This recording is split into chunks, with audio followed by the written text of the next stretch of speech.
Hey there. Uh, I'm creating this as my first video, and I think one of the advice that I just keep hearing around is just get started.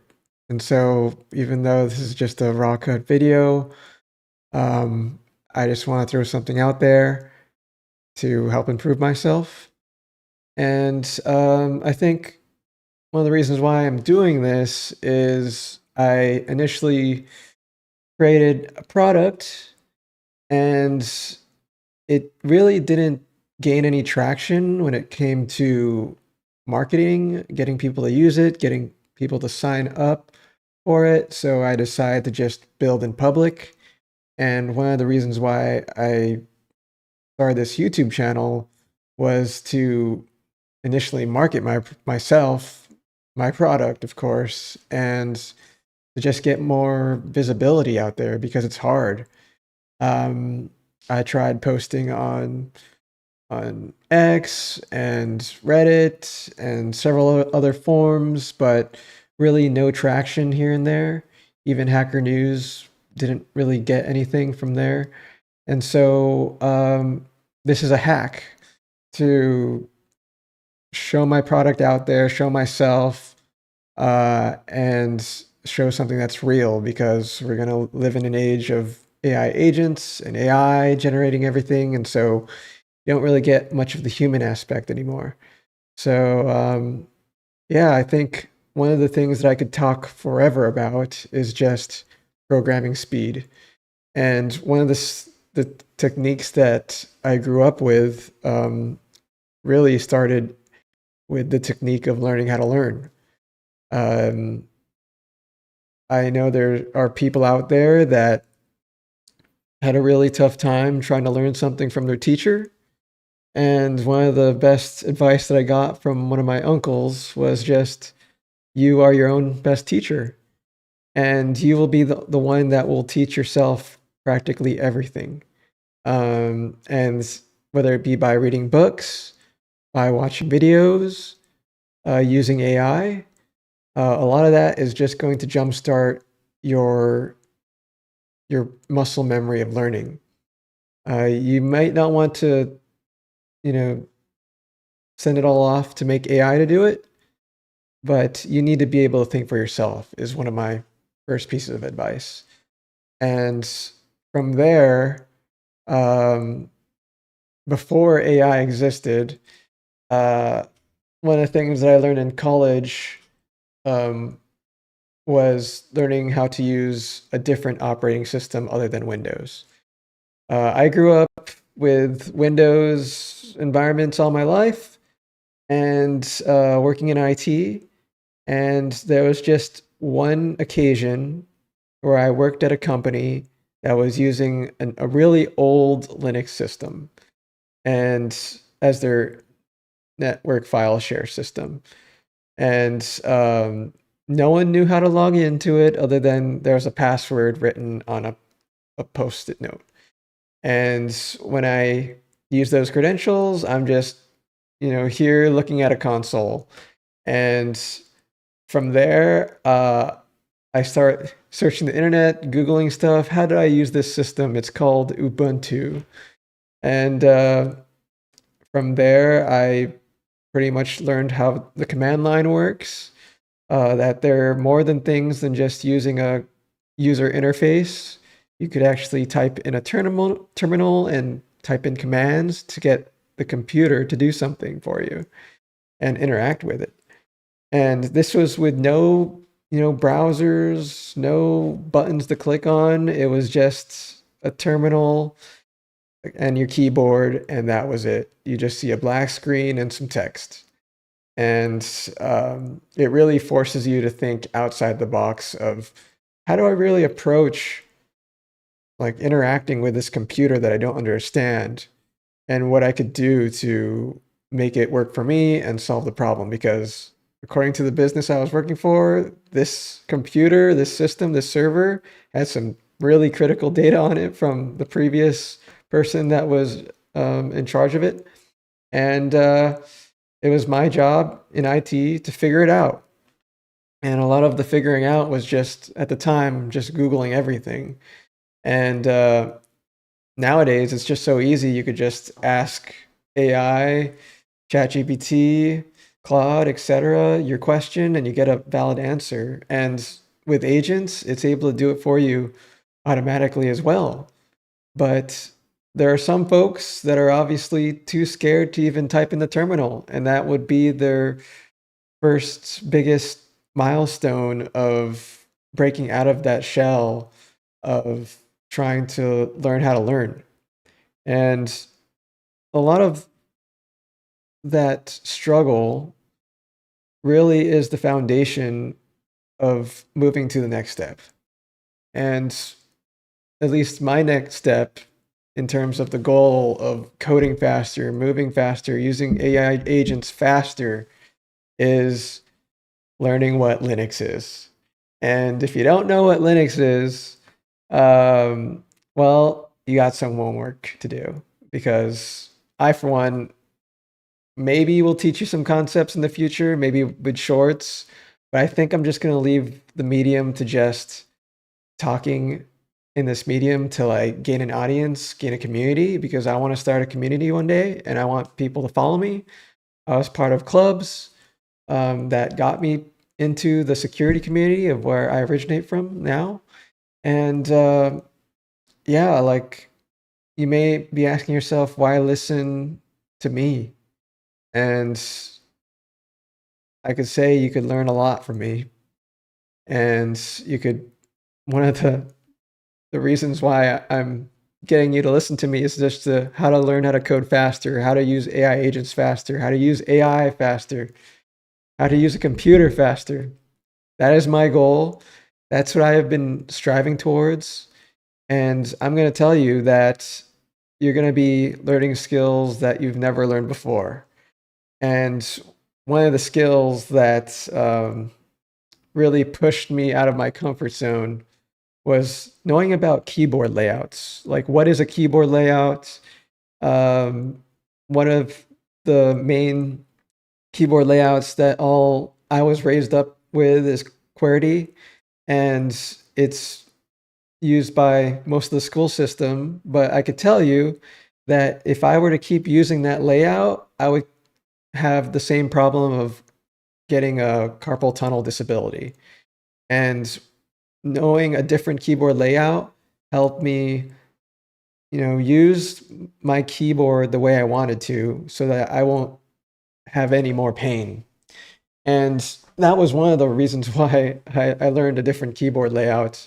But I didn't realize that using a different keyboard layout will make me code faster, type faster, because the fact that you have to learn a whole different keyboard layout means that you actually have to like practice, train your brain to know where the keys are. And that's learning how to learn, right? If I imagine myself that was I going to juggle like my progress to coding faster with pain, or figure out another solution that would relieve my pain and never encounter a problem like this again. And so that's how I learned how to learn a different keyboard layout and practice typing. I learned a new keyboard layout within an hour and knew how to type at least 50 words per minute within the day, because all I did was put all my time into just typing the new keyboard layout. And if you want to know, I use Colmac. Um, I guess the next thing that helped me learn how to code faster is just hotkeys. Hotkeys is one of the main reasons of like knowing how to use tools faster. You might be wondering, hey, how did you do that really quickly other than using a script? Well, I had to type some keys on the keyboard, use some different combinations of keys to activate that particular function or shortcut. And that really helps your muscle memory on being very flexible of what you want to type and what your best movements are with your fingers, similar to playing a piano, on what to press at the right time, when to press it. And I think one of the reasons why I'm so active on the keyboard in the past was I played a lot of video games. I didn't really play using a controller. I was mainly playing video games on a keyboard, playing games like World of Warcraft or Dota 2 or Age of Empires, StarCraft 2, and then a little bit of piano in my past life. But from there, that just gave me the muscle memory in my fingers to press different keys at the right time and ability to go faster. Next, I would say the next thing to at least become more faster and efficient is either typing in the terminal or learning how to code and script things. It starts with like, what language do I need to learn how to type, or syntax do I need to learn? Um, well, I think there's several resources out there to figure out what you want to do on what language you want to learn. Most people start with, in the old days, people started with using the coding language C, and in school they teach Java. Nowadays, Python to get you started. But that sort of interrupts your momentum of coding faster, to be honest. And we don't really need to code anymore thanks to AI and AI agents. So nowadays, you could just have AI code for you, but do you really know how to get it to do what you want really quickly? I think one of the struggles with coding faster is the environment that you're coding in. And I think one of the worst IDEs out there is VS Code, mainly because you're doing a lot of clicking, trying to figure out what text to highlight, and clicking in different areas, moving your hand from your keyboard to your mouse, back and forth, creates some repetitive movement, could cause carpal tunnel in some way. And so one of the main tools that I use to code in is NeoVim, mainly because one is you need to learn Vim, which is another editor, which has a ton of shortcuts on how to navigate text and gives you muscle memory on how to use it with navigating a file and files in your project. I won't show that now because I just want to, talk about how to code faster as my first video. And yeah, NeoVim teaches you a lot. I think the bread and butter is mainly navigating through files quickly and lines in your file really quickly. And sorry, there's like a a moth trying to get me. Anyway, from there, I think a lot goes into that learning experience of NeoVim.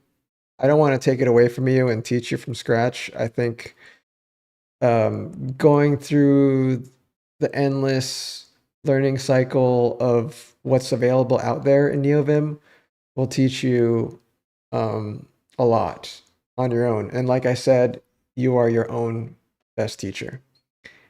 The next thing that I guess would help program faster is the next step after typing. I think we won't need to type anymore. We could actually, as long as you need to know how to talk fast, you could be able to tell AI agents what to do now really quickly. And I could show you, but I'd rather have this graphic showing right now because it looks really cool.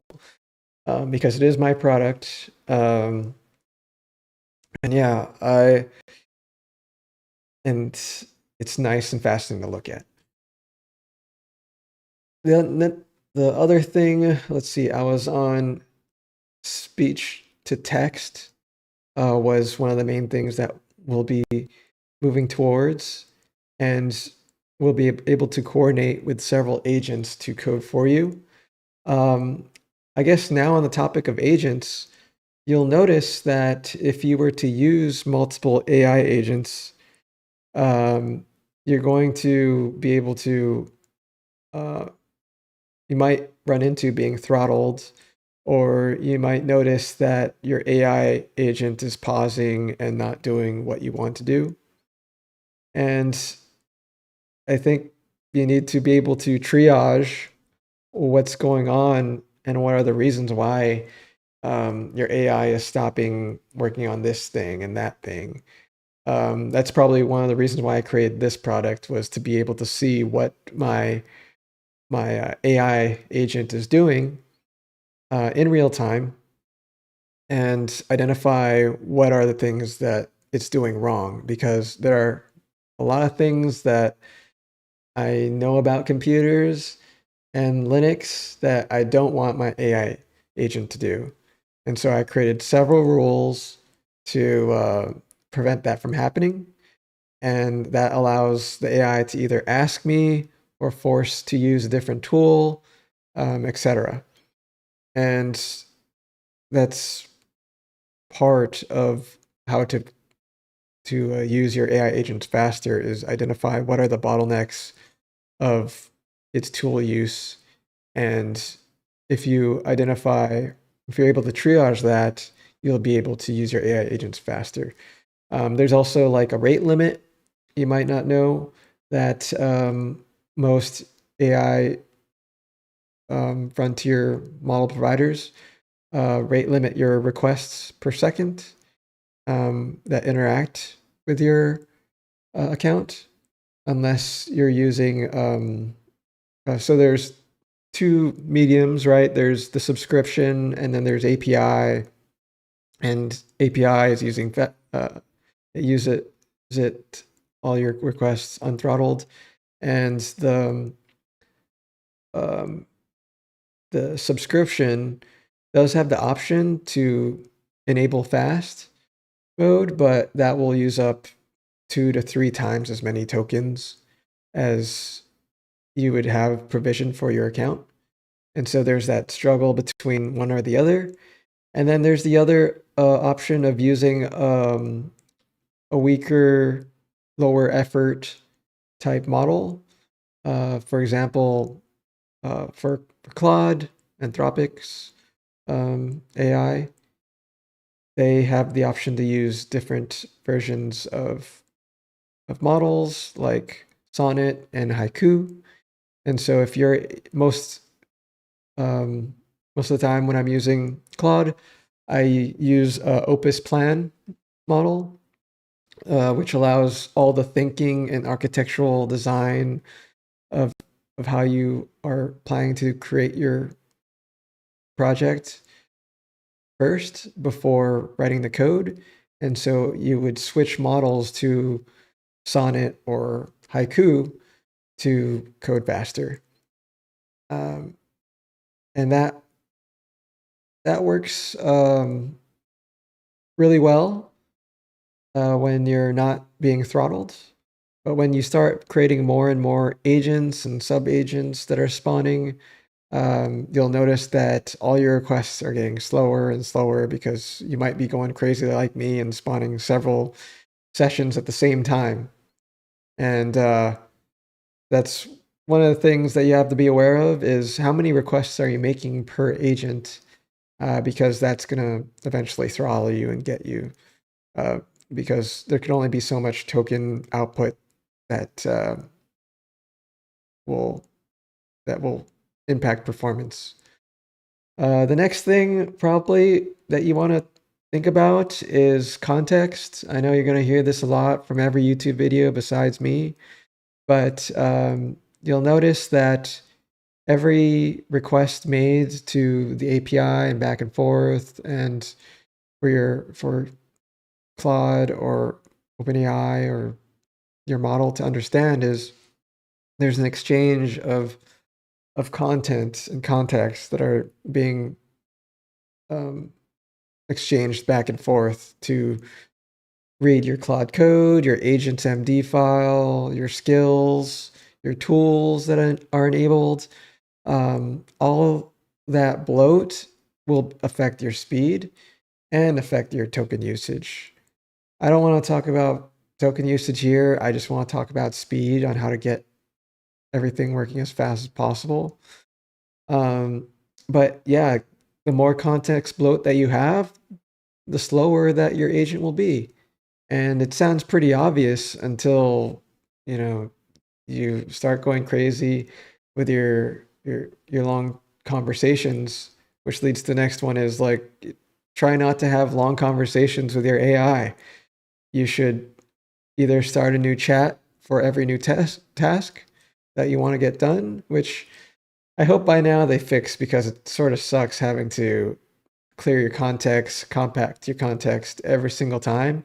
It literally wipes out the memory of your AI agent, unless you have a shared memory, which I could talk about later. I really don't want to talk about those type of deep down mechanics. I just want to talk about getting faster.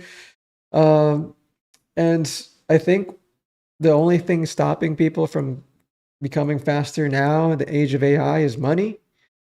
And if you have the money, you could pay for the speed. You could pay for the concurrency and parallelism of spawning several agents at the same time with no repercussions. You just have to have the money for it. However, there is one more thing that I need to mention, and that is the time zone, the timing of when you're actually interacting with the APIs and interacting with your model, because the provider is probably throttling you based on your region, and so there's some little latency here and there, and you might need to actually work at a different time. There's a time where I was actually working at like from 1 a.m. to 5 to 6 a.m. because I knew that requests will be blazingly fast at that time. I will not be throttled. Everything will work like butter when on a subscription. And it was amazing because I could get so much work done so quickly at the speeds of API requests for token usage, just waking up at a different time. And it makes you feel crazy because you'll only do this when you encounter AI psychosis. And AI psychosis is just interacting with AI through prompts, like a drug, because they constantly will provide dopamine every response you get, because you'll realize if you have a lot of ideas, all those ideas could get done in 1 hour or less. And it just becomes an addictive drug. God help us all on how to stop that from happening to us, and just getting all our knowledge sucked out of us, all our ideas sucked out of us by AI. I guess a bonus for things to talk about is, I think one of the main things when you're developing, one of the things that will stop you the most is testing your code, either with test-driven development, and oh, don't let me forget, the biggest thing is CI/CD. Okay, don't let me forget that. If I forget it, type in the comments. But starting with testing is great. You could lint format, smoke test, unit test, integration test, E2E test.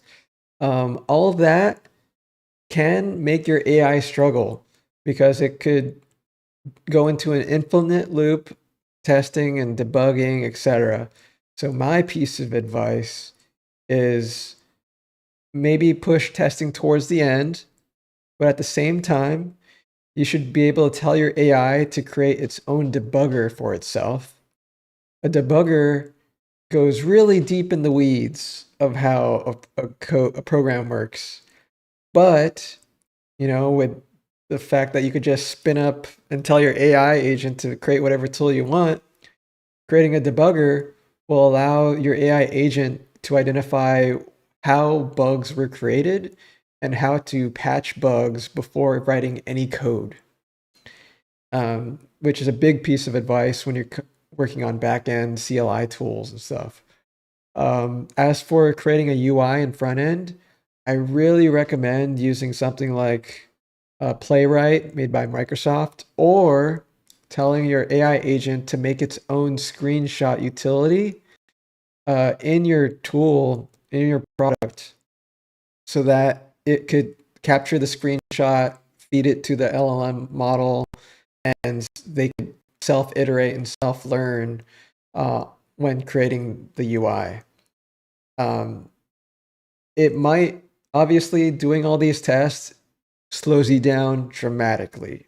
I wish I wouldn't have the need to do this, but in order to prevent telling your going back and forth with your agent on saying and screenshotting this particular part of the screen and then sending it to your AI and then typing it out that it's wrong, blah, blah, blah.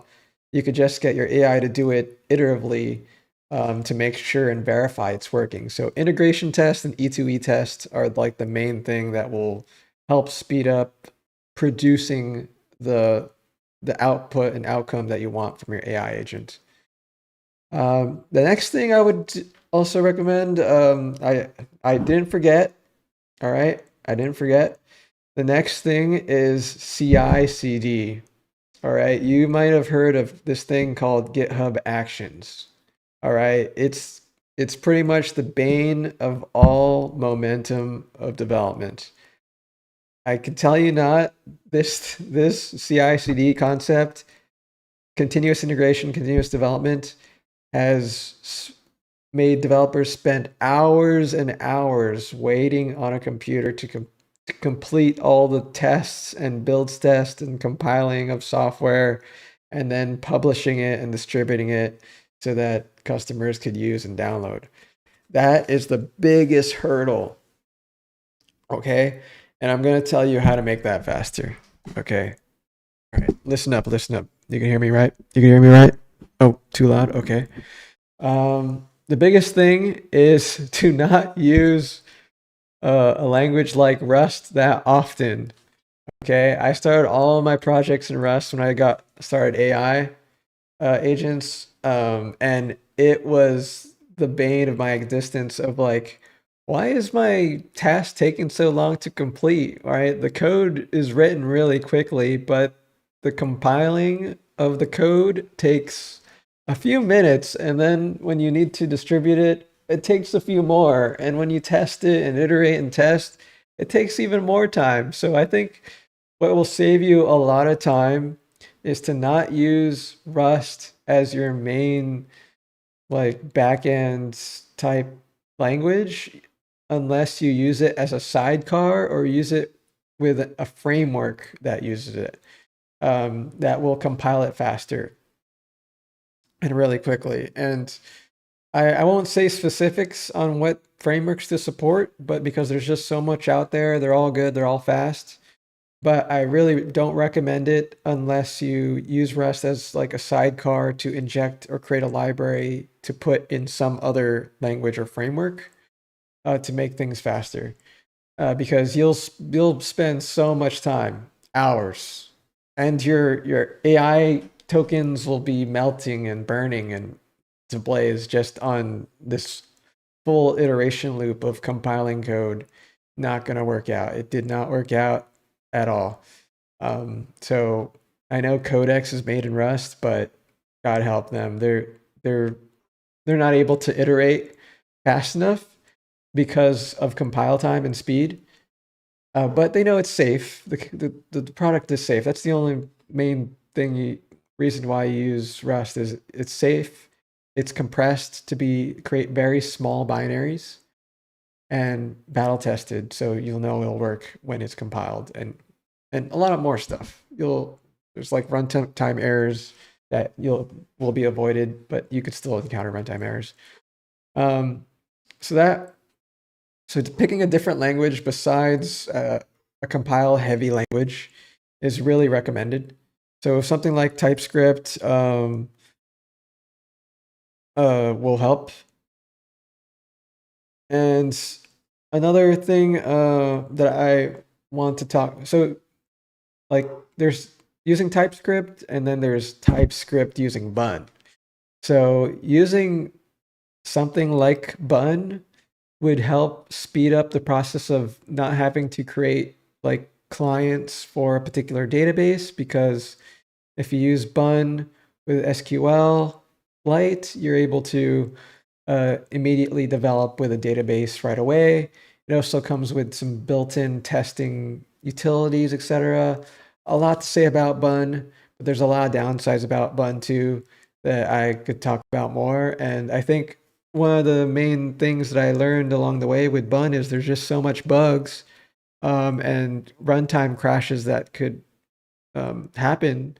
So one of the things I learned about other programming languages, which I also recommend doing, is learning about all the programming languages out there.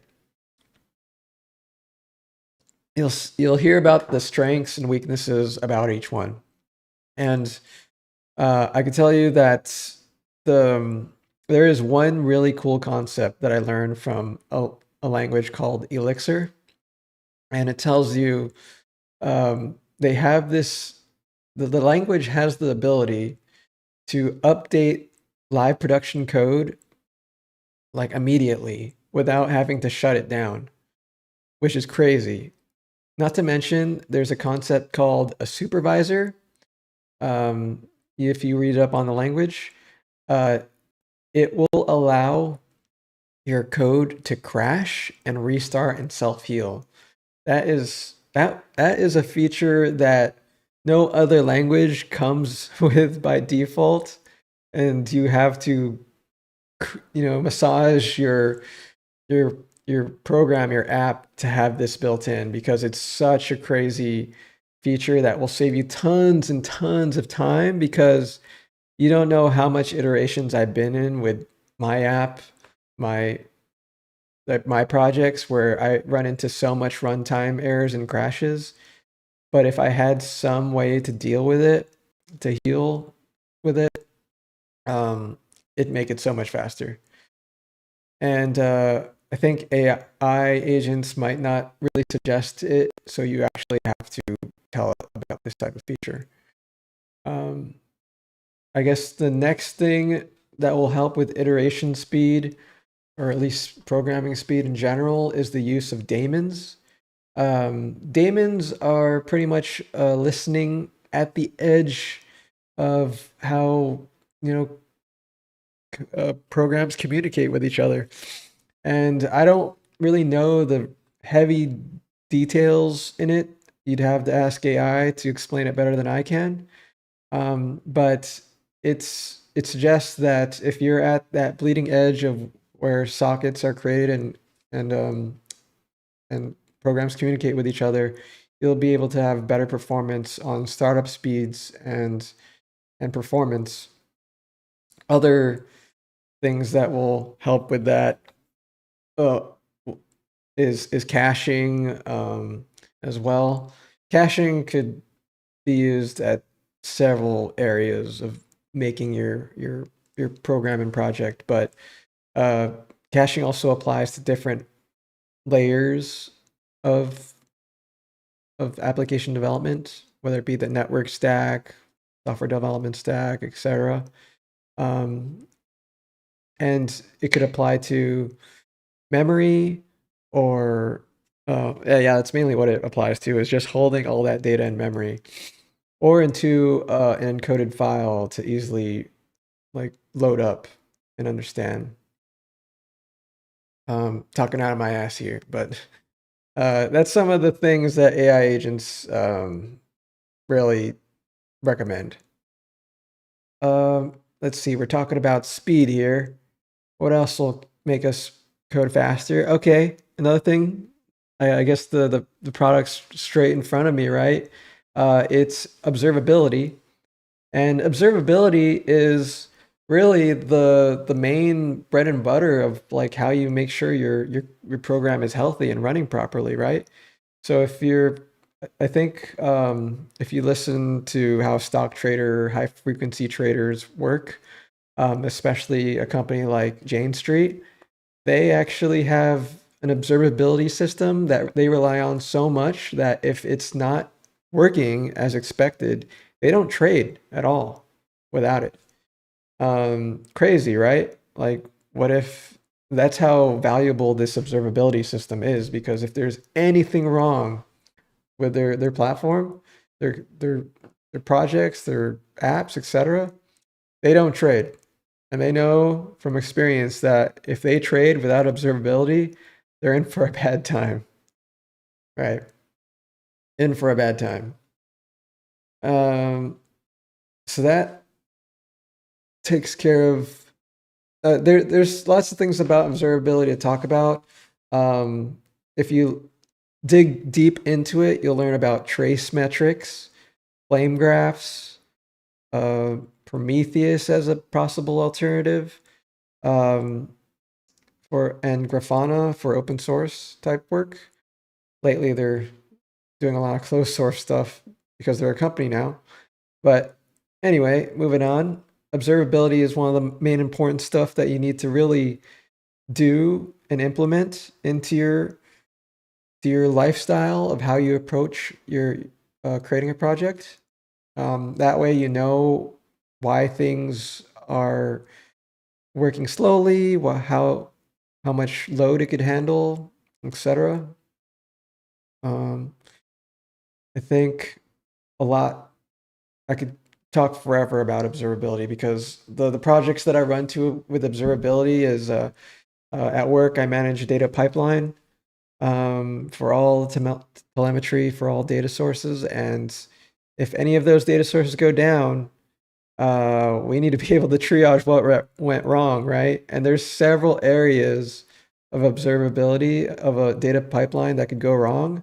It could start from the source data, right? The data source that's generating the data could have an issue. It could crash, right? So it won't be sending data downstream to its destination. The next is like credentials, usually enabled to suck up or send data. There's some API keys, etc., that need to be exchanged and configured, and those keys could be expired. If you're working at a tight ship company that expects API keys to only live for a year, you're going to have to remember to rotate a year. And there might not be a system that could do the key rotation for you. I guess the next bit of things that I need to talk about is what do you call it? Let's see, we're talking about the data pipeline, right? So a lot of it is really the next part of data pipelines is being able to send to your destination. So your destination might not be able to handle the traffic or bandwidth, etc. You'll learn about streaming logs, etc. And yeah, there's just so much components of observability. There's even alerting too. Like observability is one thing, and then how you're going to get alerted when there's an issue, right? Um, there's so much that goes into observability and monitoring your coding and performance, your app, just to code faster in general. Um, yeah, so that I could talk forever on that subject, but I really want to move on to other things. Um, I guess another one before I forget is audit logs. So audit logs is really like, although the business is just, or this video is just coding faster, you want to be able to triage what went wrong, and your AI agent needs to know what went wrong. So having a whole database or file that tracks all the activity that happened, and be able to triage and look back is very helpful for your AI agent to code faster. Because if it tries to debug manually without any form of history or audit trail, it will have a tough time trying to implement your feature that you want. Okay. Keep beating the horse. Let's see. Next thing we have to do is, yeah, like, what else do I have to talk about for coding faster? I mean, we're reaching an age where you could just talk to things now, talk to AI agents to code for you, it doing the coding, but you'll still run into that endless loop of debugging. So we took care of the debugging by introducing all these tools to help monitor and self-heal to continue progression of working. So that's great. But I feel like there could be more. There's always more. There's an iteration loop that several researchers are doing where they're able to scope down their AI agent to modify a single file and iterate over it with a requirement of being faster, milliseconds faster, or even nanoseconds faster. If you don't know about milliseconds or nanoseconds, I suggest you look up the difference between the two. Short story, nanoseconds is faster than milliseconds. And so if you cater your requirements to be nanoseconds, you'll be heavily satisfied on like the performance of your code in general, but it might take several iteration loops to make that happen. Whether it's worth it for you or not, it depends on the customer. I think right now customers just care that the product works. Latency comes later and scale comes later. So do what doesn't scale, make the thing exist first, and then work on performance later. I think that's what I did for SSG, which is this product. And I initially made everything in TypeScript because, you know, I burned myself doing everything in Rust. And so I first did it in TypeScript so I could iterate faster, get through features faster, code faster, get more progression faster. And then once I did that, once I had some a product that I was satisfied with, I started delegating a lot of the critical components, like how we handle input, how we perform our rule engine, into Rust and Zig and other languages and other techniques, etc. Just so that I could finally progress faster, because the product exists now.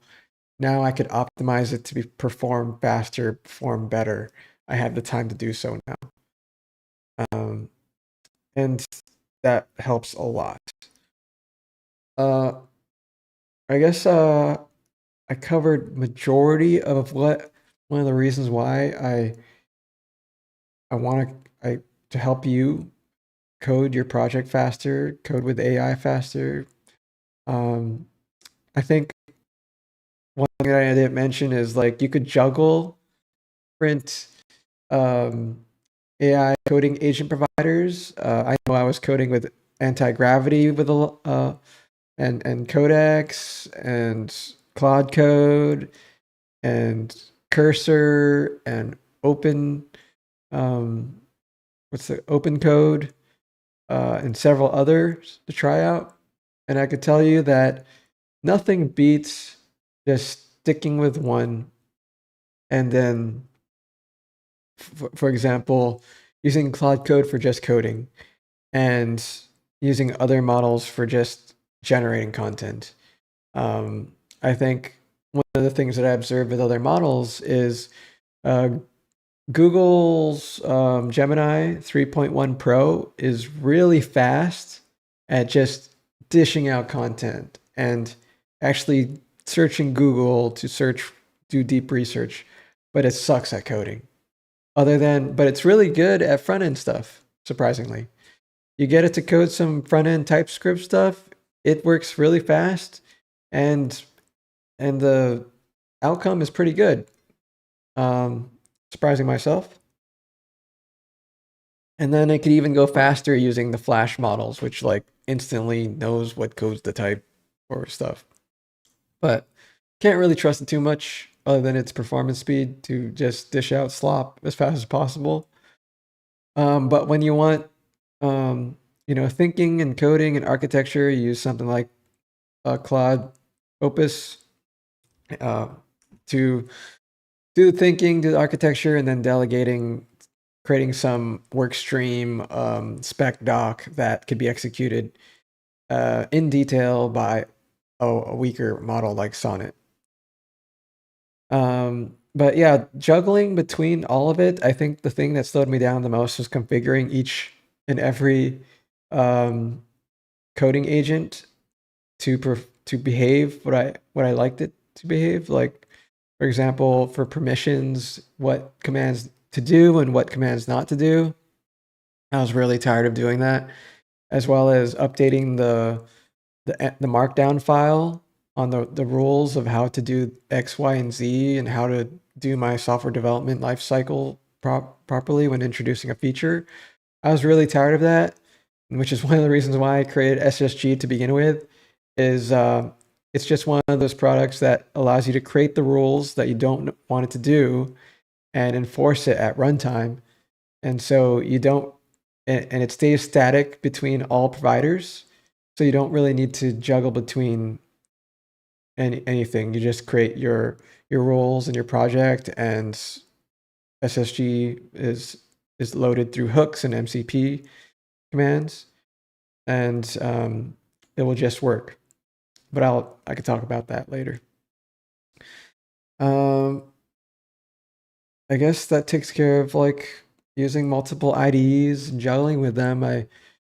They're good for certain things and you should use it for those certain things, but I myself don't really recommend it.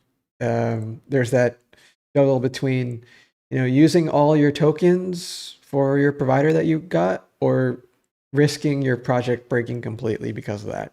And I think one of the lessons that I learned so far and will help speed up your progress is just stick with the model that's really good.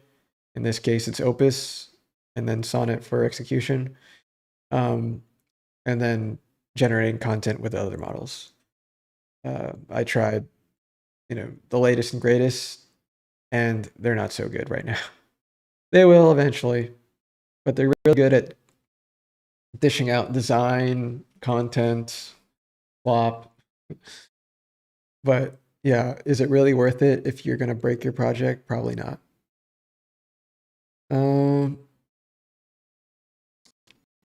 What else? Things that I've learned to help me speed up. Oh, I think a lot of what I learned is mainly just going through the weeds, doing stuff on your own, spending the tokens, spending the time. And I think the other thing that just might not occur for everyone, and this is probably really off topic, but just playing some music while you work helps speed up your engagement with vibe coding in general. I think the music to give you the motivation to make you to put you in that AI psychosis mode, to make you work till 6 a.m. in the morning, and not sleeping, is one of the major motivators to keep you working and focused and motivated to keep on working. I've had several nights where just listening to my soundtrack of Initial D, uh, getting me to Vibecode for hours, um, all the way into the morning till the next day, all thanks to just music. And so I leave it at that. Um, I'm at 50 minutes now, according to this recording. So if you're interested in this content, this is my first video. I don't know how it's going to reach anyone out there, but wish me luck because I have a mission to create the first billion-dollar company as a solo founder using AI and going all in, baby. Take care.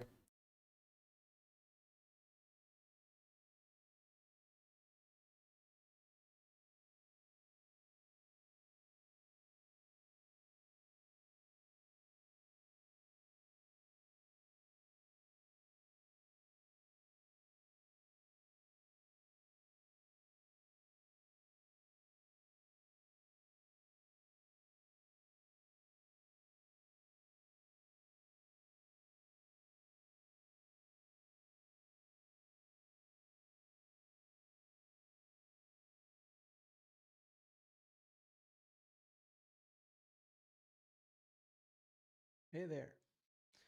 Uh, I'm creating this as my first video, and I think one of the advice that I just keep hearing around is,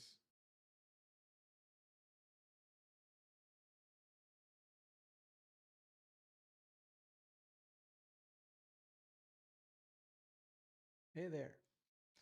Uh, I'm creating this as my first video, and I think one of the advice that I just keep hearing around is just get started.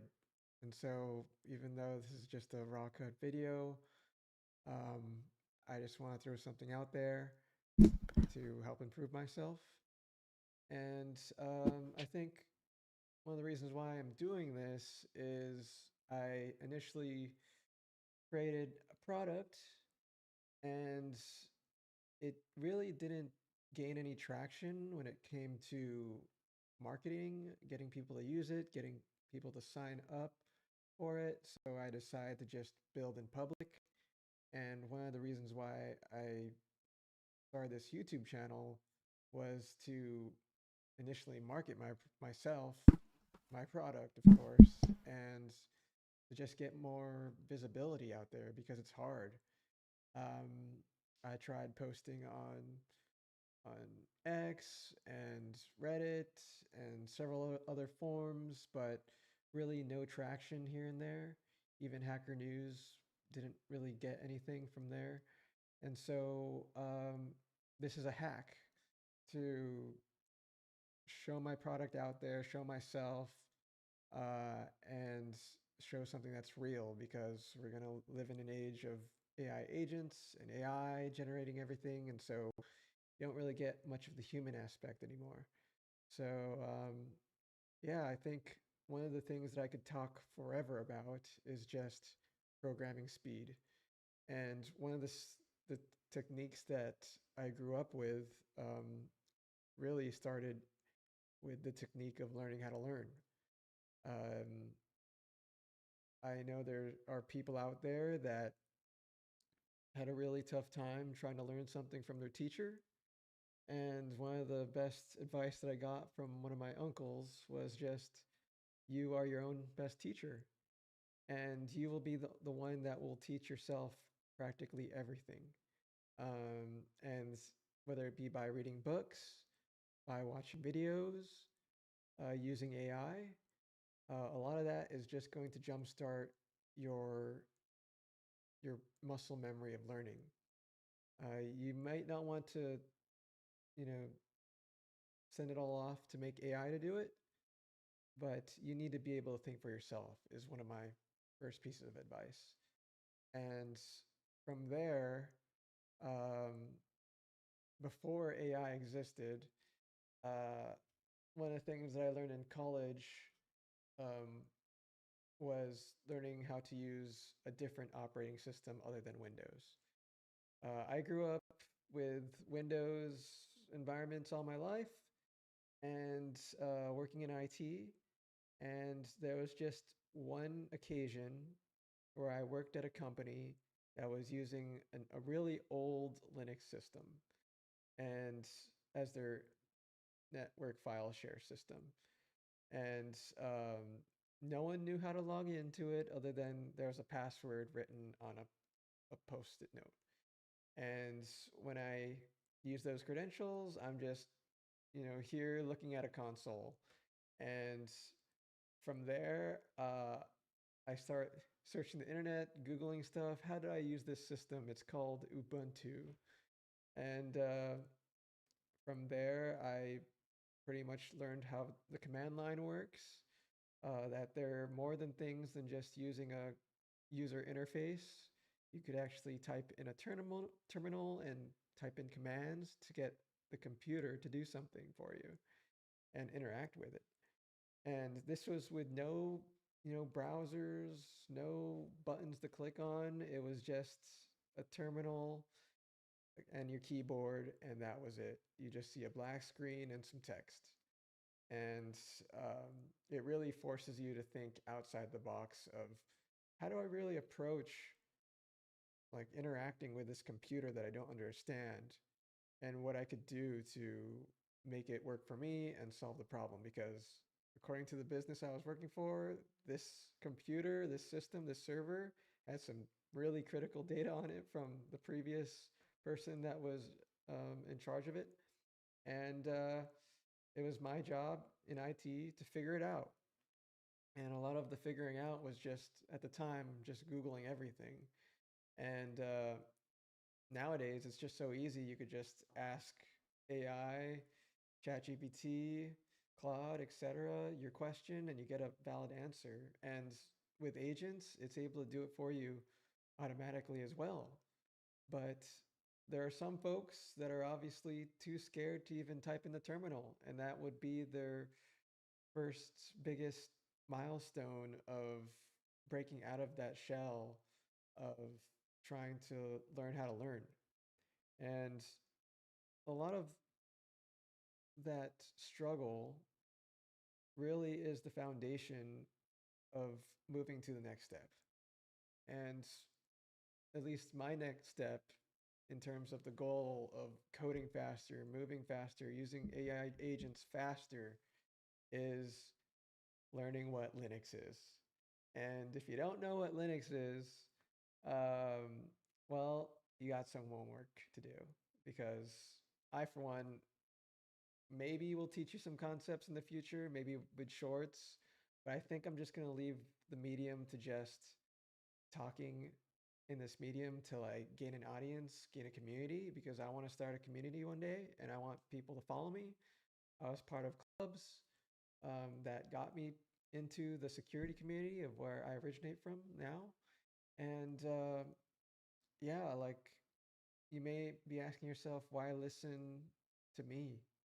And I could say you could learn a lot from me. And you could, one of the reasons why I'm getting you to listen to me is just how to learn how to code faster, how to use AI agents faster, how to use AI, how to use a computer faster. That is my goal. That's what I have been striving towards. And I'm going to tell you that you're going to be learning skills that you've never learned before. And one of the skills that really pushed me out of my comfort zone was knowing about keyboard layouts. Like, what is a keyboard layout? One of the main keyboard layouts that all I was raised up with is QWERTY, and it's used by most of the school system. But I could tell you that if I were to keep using the layout, I would have the same problem of getting a carpal tunnel disability. And knowing a different keyboard layout helped me, use my keyboard the way I wanted to so that I won't have any more pain.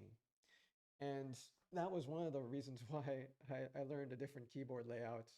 I didn't realize that using a different keyboard layout will make me code faster, type faster, because the fact that you have to learn a whole different keyboard layout means that you actually have to like practice, train your brain to know where the keys are. And that's learning how to learn, right? If I imagine myself that was I gonna juggle like my progress to coding faster with pain, or figure out another solution that would relieve my pain and never encounter a problem like this again. And so that's how to learn a different keyboard layout and practice typing. I learned a new keyboard layout within an hour and knew how to type at least 50 words per minute within the day, because all I did was put all my time into just typing a new the new keyboard layout. And if you want to know, I use Colmac. Um, I guess the next thing that helped me learn how to code faster is just hotkeys. Hotkeys is one of the main reasons of like knowing how to use tools faster. You might be wondering, hey, how did you do that really quickly other than using a script? Well, I had to type some keys on the keyboard, use some different combinations of keys to activate that particular function or shortcut.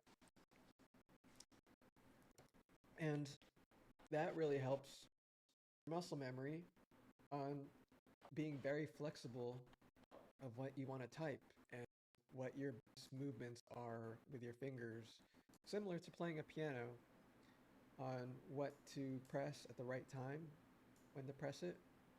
And I think one of the reasons why I'm so active on the keyboard in the past was I played a lot of video games.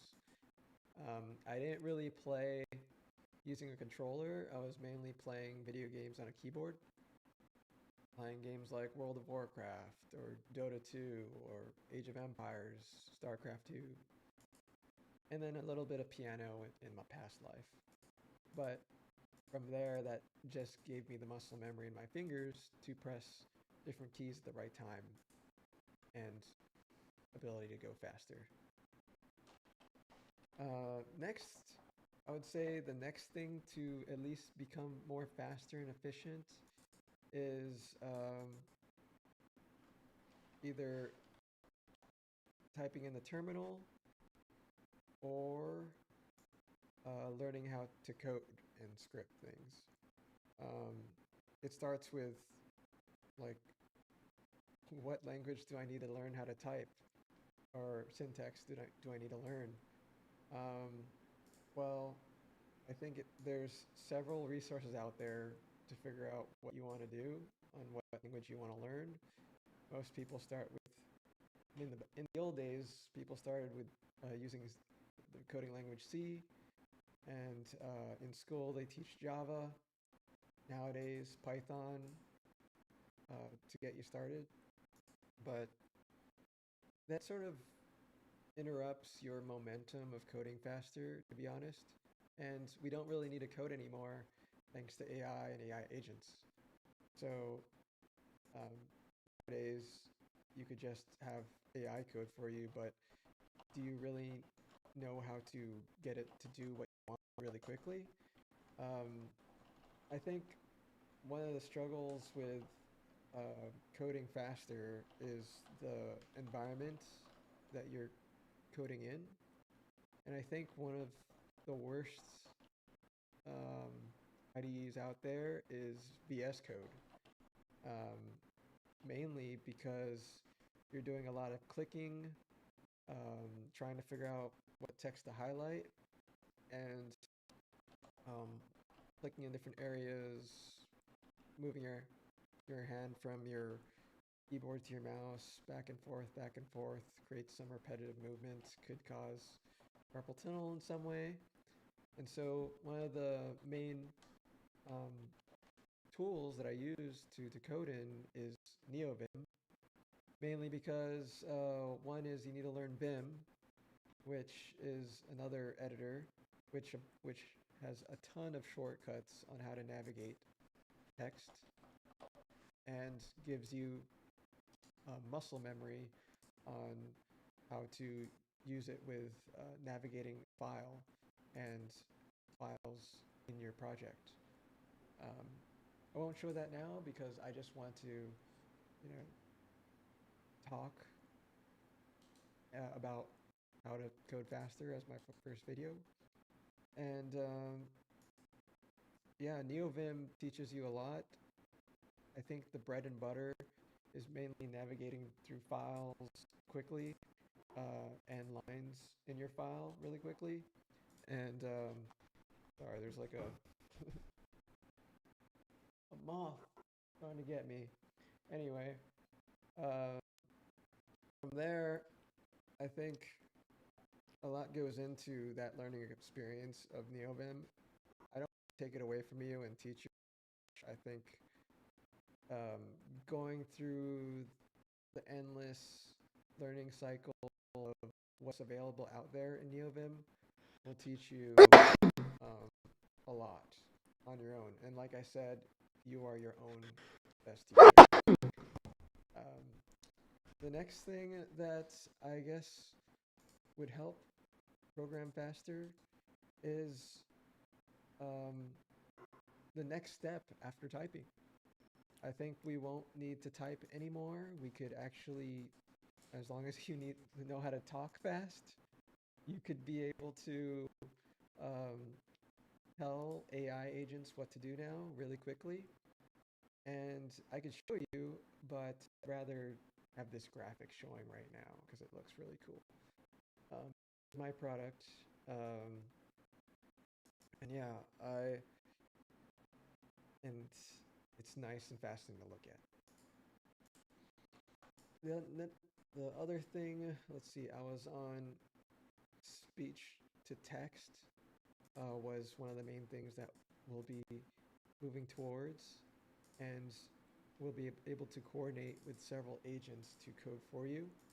Um, I guess now on the topic of agents, you'll notice that if you were to use multiple AI agents, um, you're going to be able to, uh, you might run into being throttled, or you might notice that your AI agent is pausing and not doing what you want to do. And I think you need to be able to triage what's going on and what are the reasons why your AI is stopping working on this thing and that thing. That's probably one of the reasons why I created this product, was to be able to see what my AI agent is doing in real time and identify what are the things that it's doing wrong, because there are a lot of things that I know about computers and Linux that I don't want my AI agent to do. And so I created several rules to prevent that from happening. And that allows the AI to either ask me or force to use a different tool, etc. And that's part of how to use your AI agents faster, is identify what are the bottlenecks of its tool use. And if you identify, if you're able to triage that, you'll be able to use your AI agents faster. There's also like a rate limit.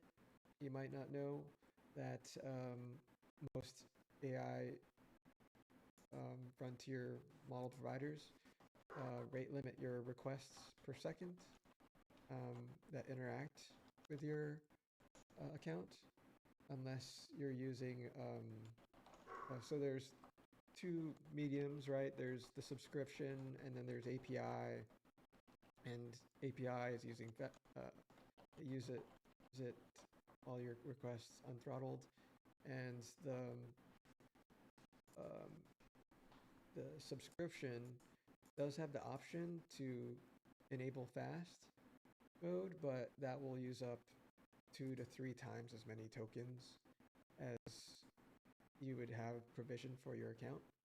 And so there's that struggle between one or the other.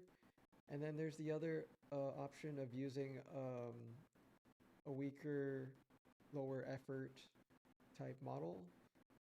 For example, for Claude, Anthropic's AI, they have the option to use different versions of models like Sonnet and Haiku.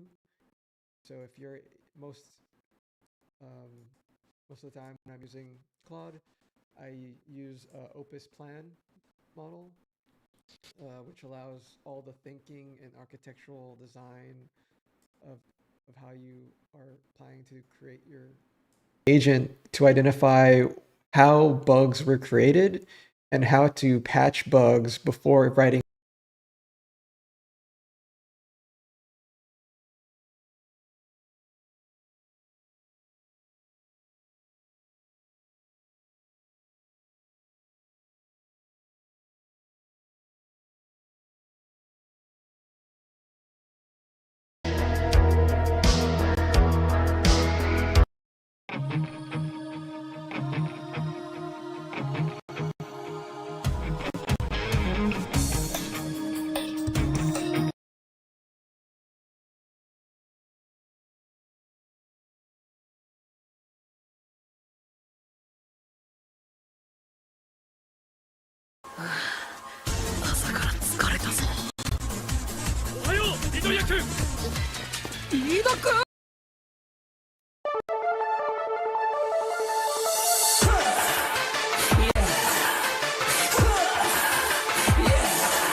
Initial D.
two, one.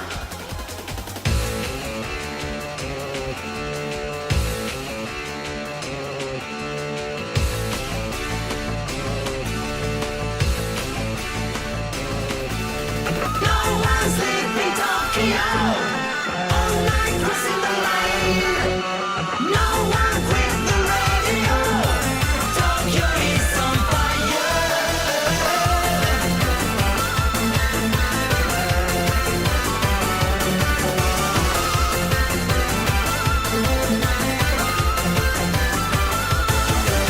Even if you say now you've been the worldwide, I'll take you where surely you have never been. All right in the fight, I'm okay. Come on,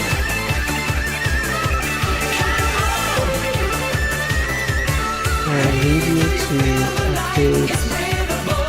Look at the star, which is unbelievable. No other places like that in the world. No one's leaving Tokyo. All night crossing the line. No one quit the radio. Tokyo is on fire. No one's leaving Tokyo. All night crossing the line. No one quit the radio. Tokyo is on fire.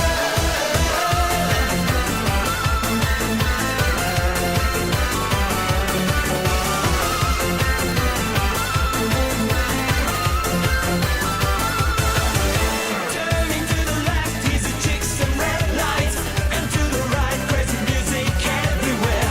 All right in the fight, I'm okay. Come on,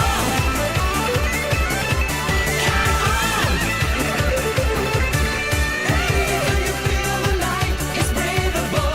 Look at the star, which is unbelievable. No other places like that in the world. No one's leaving Tokyo. All night crossing the line. No one quit the radio. Tokyo is on fire. No one's leaving Tokyo. All night crossing the line. No one quit the radio. Tokyo is on fire.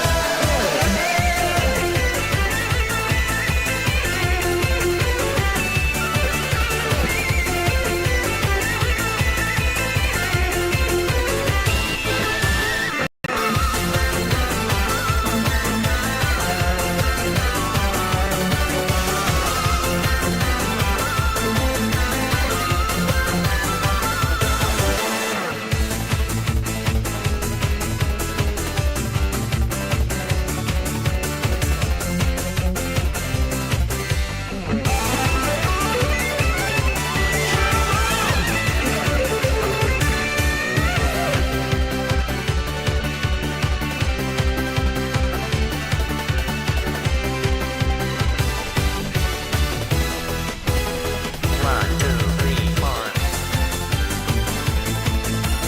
All night crossing the line. Tokyo is on fire.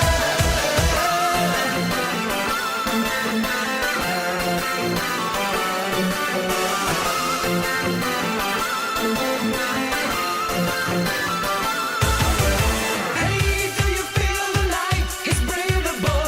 Look at the star, which is unbelievable. No other places like that in the world. One, two, three, four. No one's leaving Tokyo. All night crossing the line. Testing, testing.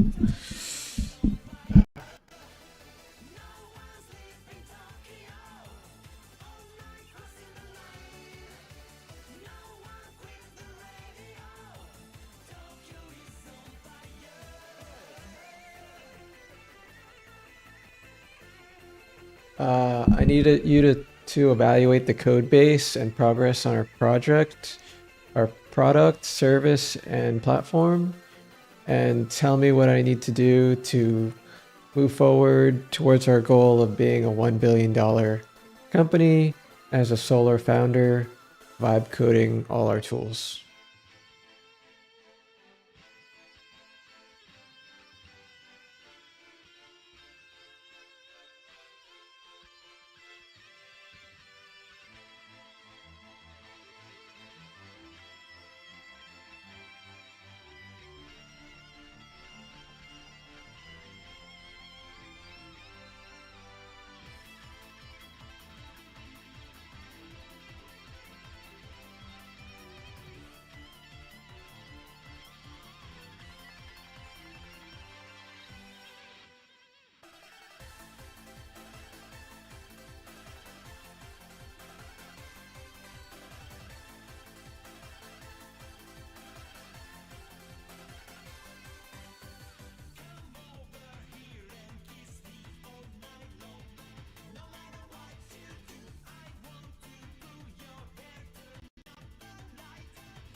knew what I knew, you could get 10 million subscribers within 6 months. Your first video is not going to get views. Subscribers don't matter. Views don't matter. I mean, they do. So stop sitting there and thinking for months and months on end and just get to work and start uploading. Everything you want as a creator comes from making the best videos possible and thumbnails. Mr. Beast shares his best YouTube advice all the way from title and thumbnail secrets to growing a channel on YouTube.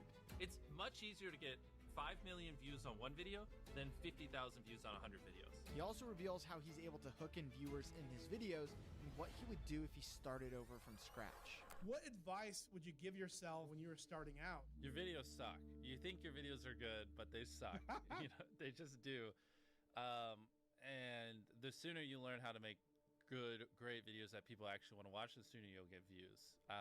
I think is the biggest takeaway. Because like when I was 14, I thought my videos were the best in the world. They weren't. They're terrible. Many people are making way better videos than me, but I didn't think that. And I think, you know, to be successful, you kind of have to have a little bit of that ego where you're like, you know, my content's great and you got to believe in it. But also like, if you have sub 1,000 subscribers, like there's a good probability your videos just suck. They just do. And you need to make hundreds of videos or 100 videos. I don't know. Depends on the difficulty of your videos.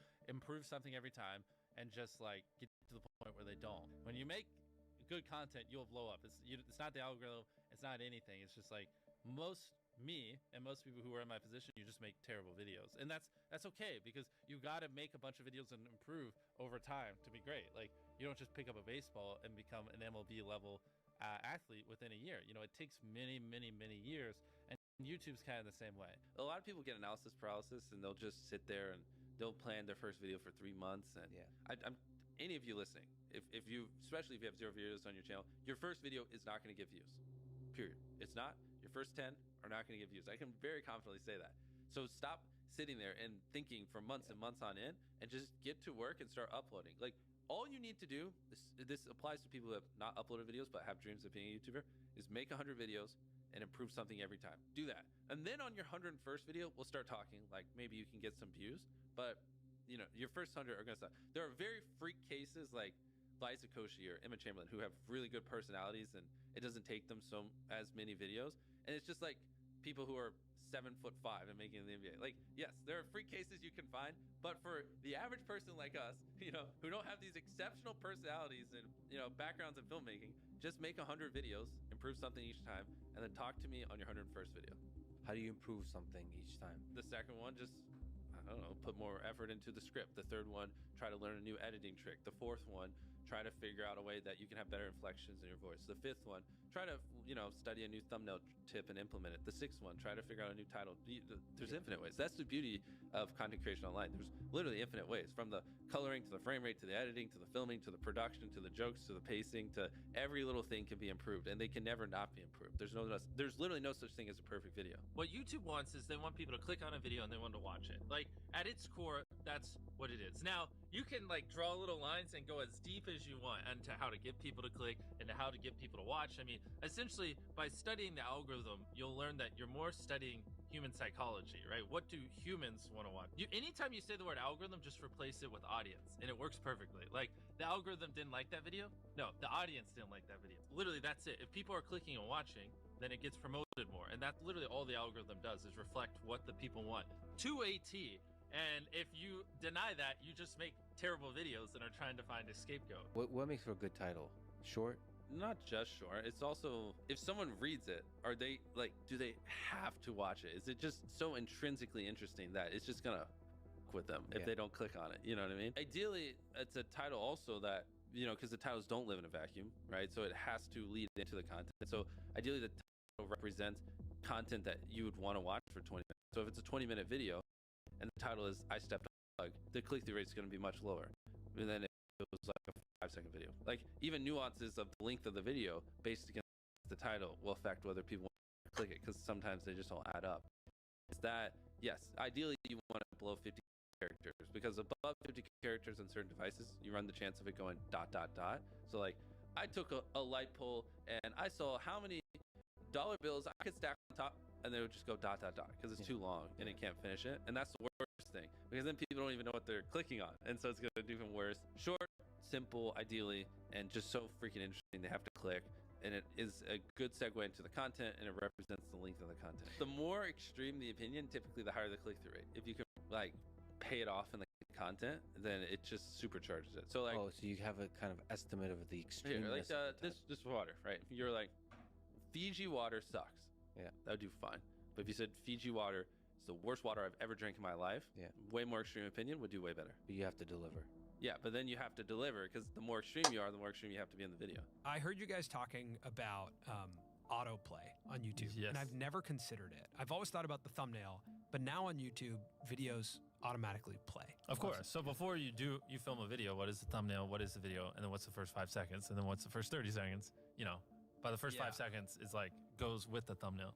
Because it's possible that people open YouTube and They don't see even- it. They don't Especially even see the for thumbnail. us, because like for so many people I've watched hundreds of our videos, when I upload, I am first on your homepage. So like you just literally don't even see the thumbnail. Because it autoplays so quickly. So like the thumbnail is irrelevant. I have to like visually convince you to click on the video. Wow, that's so interesting. Yeah, that's why we go so hardcore. Dude, that's so crazy. So do you consider also captions in those first 5 seconds? Because Of people course, aren't all watching of it. with Yeah, audio. everything. Yeah. Everything. Yes, 100%. Wow. So those first 5 seconds, that hook is now even more important than it ever used to be.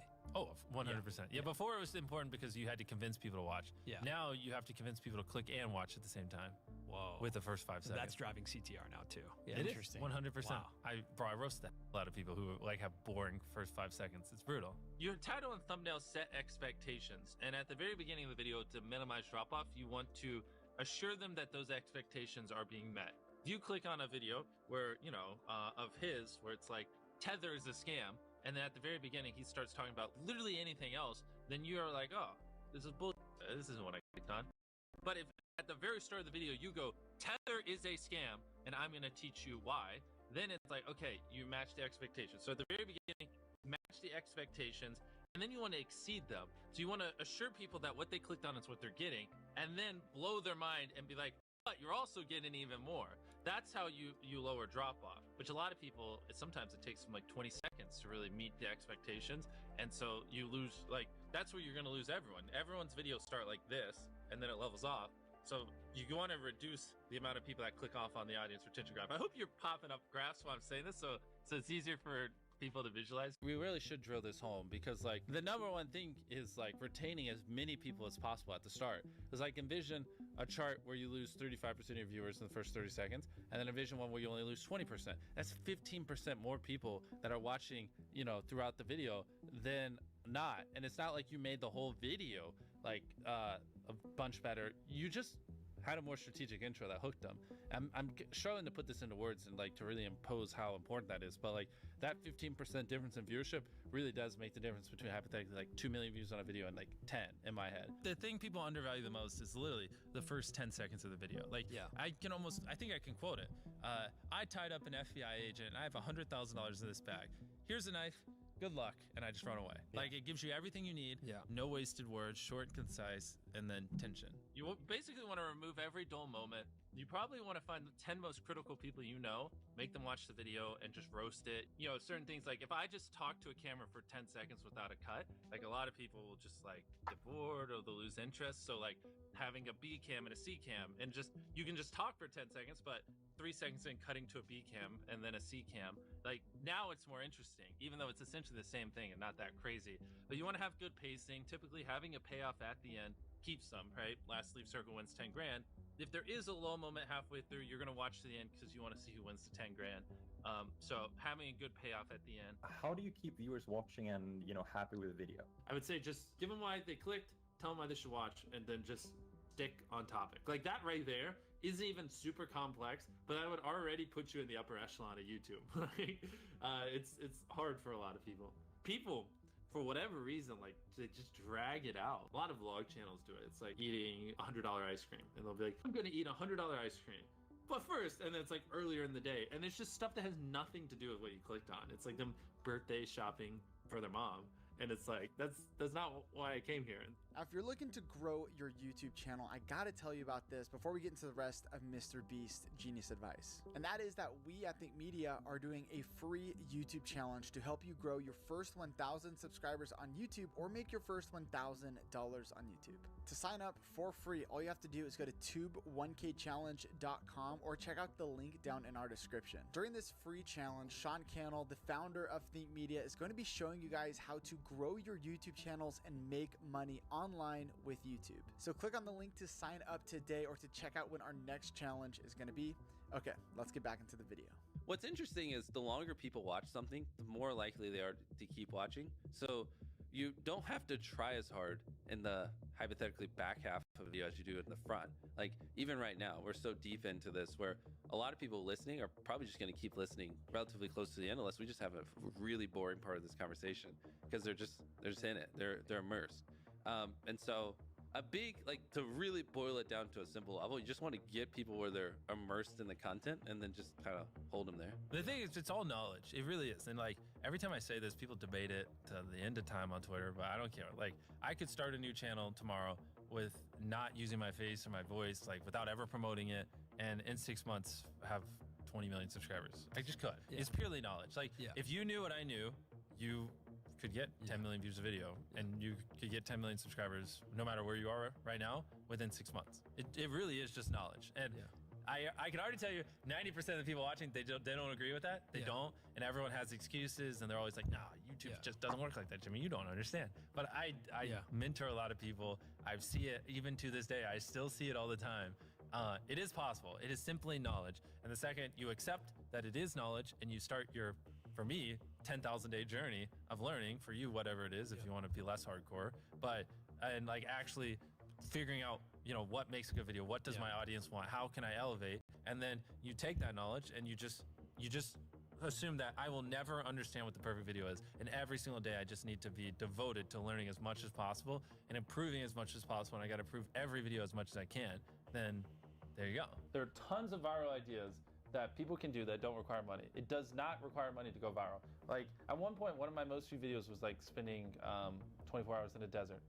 We just grabbed a tent and some stuff and we went in the desert. And it got like 60, 70 million views. I have so many videos where we spent hardly any money, like the no food one, or I'd have to pull up the channel and go through it, that have gotten tens of millions of views, and they would have gotten 10+ million views even on a small channel. So people who say, oh, I could be Mr. Beast if I had money. Well, A, I didn't start off with money. I was poor. I had no money, and it took me like 7 years just to buy a camera, saving up from YouTube. And B, some of our most viewed videos, literally, like anyone can do. The best way to get views, in my opinion, I think it's better to really, really focus on quality if you're a very small YouTuber. And you can upload a video a day and like all the videos be average. And like none of those videos will really stand out. None of it's like epic enough where like the algorithm's gonna go, oh, this video is good. Like we need to spread it. I feel like a lot of small YouTubers, they just post like videos that aren't bad, but they're not great. And they just do that. And none of them ever pop off, so they never get an audience, where it might be better to like, you know, upload half or a third or even like a fifth of the videos, but make the videos you upload so freaking good that like the algorithm has to promote it and that, you know, it has to find audiences for it because it's such an interesting and good video. When you like set a consistent schedule and you're constantly having to upload videos that aren't as good as you'd like because you got to hit, oh, this Monday, I said I'd upload every Monday, you know, like that's a dangerous trap because then, you know, the viewers notice that the quality isn't as good and it makes them less likely to watch. And I think it hurts your longevity. A lot of times people, oh boy, it's like they think their videos are better than they are, honestly. And they Tell them, Jimmy, tell them. I mean, they do. And you have to like, that, and they have horrible friend groups because you really are like the type of YouTubers you hang around. And so like a lot of times I'm just like, what you're saying is wrong. Who told you this? They're like, oh, this guy. And it's like, well, they're wrong. It's not true. There's no such thing as a perfect video. Like someone should always call you and it on your video because it could be better. Like that's because imagine if someone does that every video and you upload hundreds, if not 1,000 videos over the next 10 years, and every single time someone's critiquing you and you're applying what they're critiquing. Like imagine the compound effect over that time span. It's invaluable. People think it's like, oh, well, it's all like CTR and stuff like that. But a big thing that everyone underestimates is what was your experience with your last video? If people loved the last video of yours that they watched, you're more likely to watch your next one. For the YouTubers watching this, when people watch your video, they go, okay, that was good, but like that's enough of you for the day. Like it was all right? Whereas what you want is them to go, holy, that was crazy. Oh my, what's that? Holy crap, that was crazy. Oh my God. And they watched 10 videos. That's what you're going for. That data can't describe. And like, I've never heard anyone talk about that, but that is it. That's how you get these high view counts because people watch 10 videos, not one, you know? It's okay to draw inspiration from me, but just don't do what I do to a T. It's not like $1 versus blank. I'm the first person to do it. But I just, you know, saw that format and I was just like, how can I do that 100 times better? Right. How can I put 100 times more creativity into it? How can I level up the editing by 100 times? How can I spend blah, blah, blah. And that's always my mindset. How can I, like, if I get inspired by something, how can I do that but 100 times better and make it my own? Whereas a lot of people are just like, oh, Mr. Beast did that. I'm just gonna do it.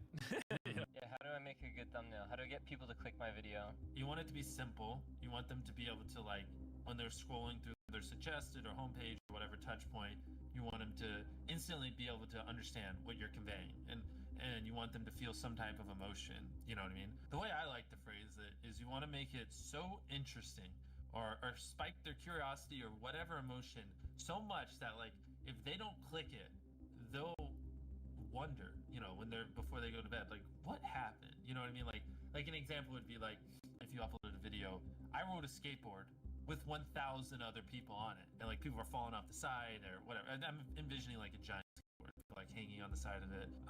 Maybe it's like about to go off a big ramp. If you don't click that, you're gonna like be so curious. It's gonna be on your mind, you know. Later in the day when you're daydreaming, you're gonna think like, huh, what happened? What happened to those 1,000 people on that skateboard? That's kind of the mindset I think you should have when making thumbnails. How often do you change a thumbnail on a video? Is that something you usually just stick with one, or you try different ones? Well, I think we get better at making thumbnails every year. So it's more, when I upload a thumbnail, I usually think it's good and I don't change it most of the time. But what happens is like 3 years later, I look back and I'm like, oh, that's a horrible thumbnail. And so it's usually like every 2 years we just go back and update a lot of our older thumbnails just because they're terrible. Just with like the new knowledge we have and what we learned. And funny enough, that actually usually does help quite a bit. Update thumbnails on old videos. They usually do see a little bit of an uptick because they're just, you know, if we take an old thumbnail where it's like seeing if whatever, like 100,000 magnets can stop a car, and it just looks terrible. And then with the new stuff, I know we zoom in a little bit so it's a little more visible and make things look better. Then magically it starts doing, because now people actually understand what it is, because I'm not as much of an idiot anymore. In 10 years, YouTube's going to be bigger than television ever was for culture, in America at least, in my opinion.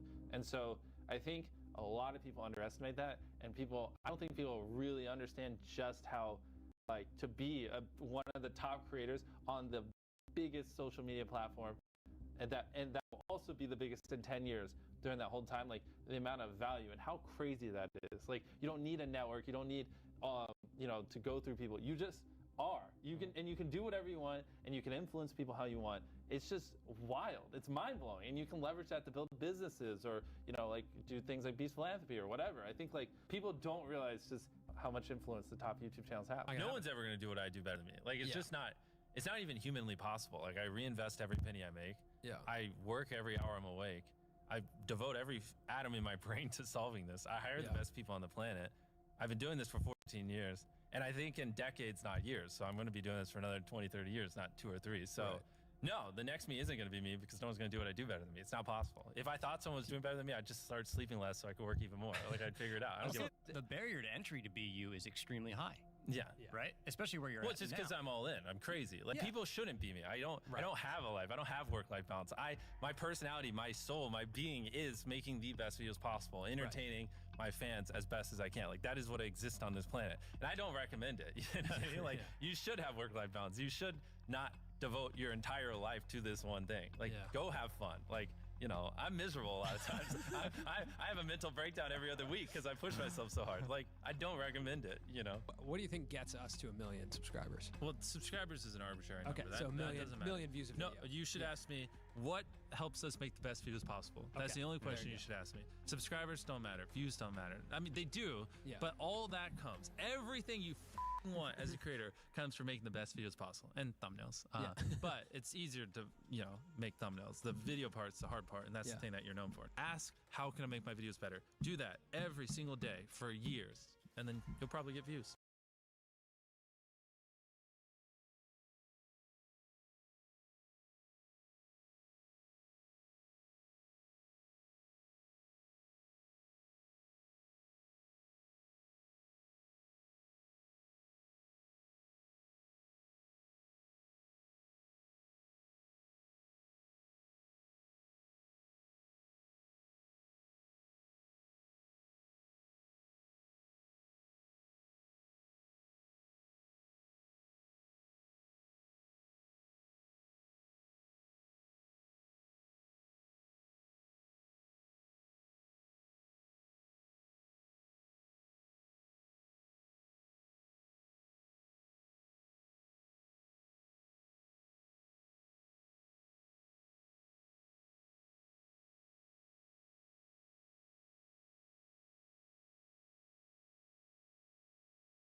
Hello.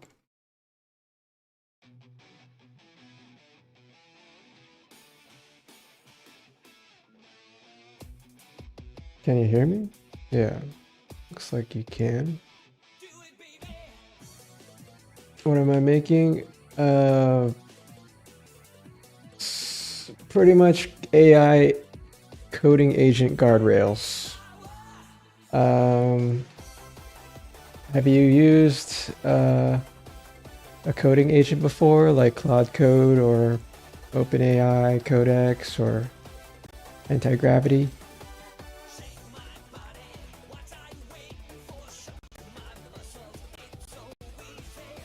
Yes.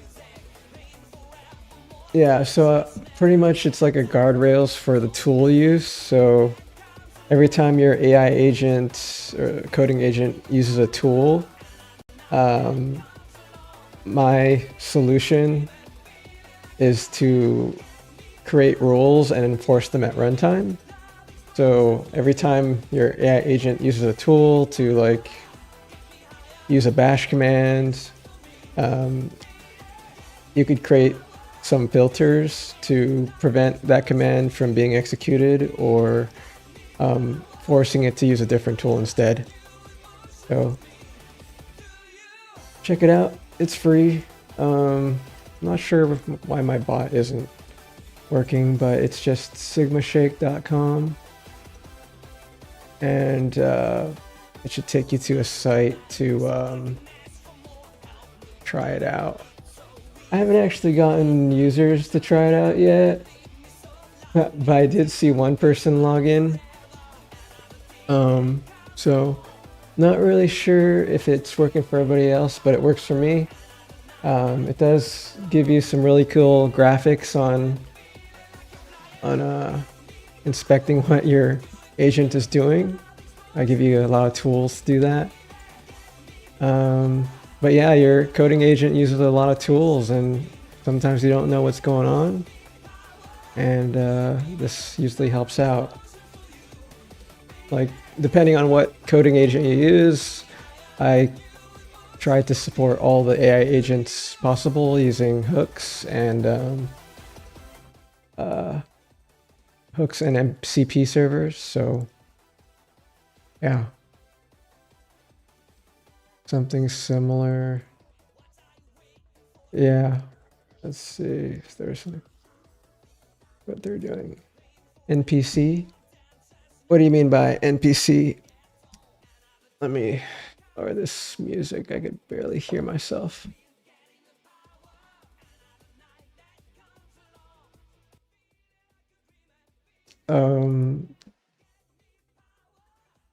They made a game similar to where they use NPC for where they make a game. Using an agent to be an MCP. Yeah, exactly. An NPC, non-playable character, they're normally walking around, doing random stuff, is able to like monitor what they're doing at runtime and stop them from doing stuff. So like more about the product itself. Let's see if I could go into it.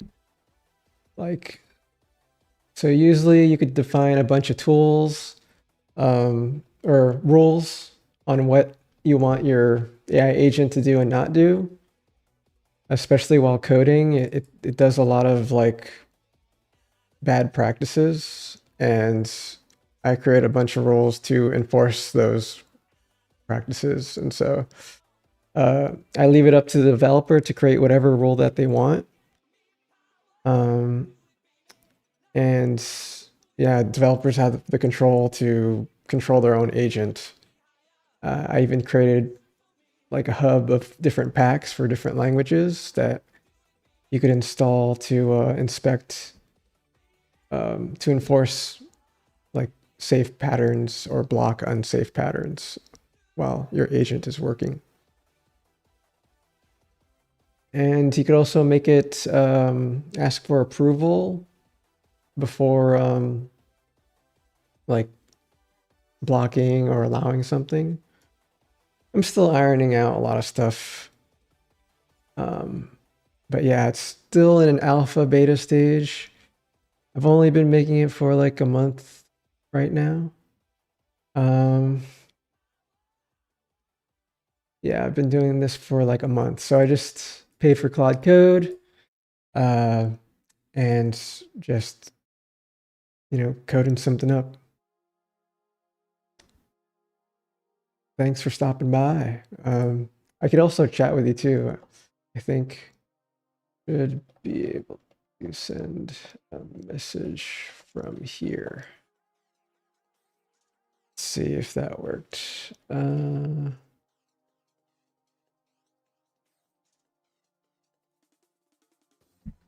think it was Twitch. Wonder if it shows up. Yep, shows up. Yeah, it's pretty cool. You'd pretty much use your agent to do anything.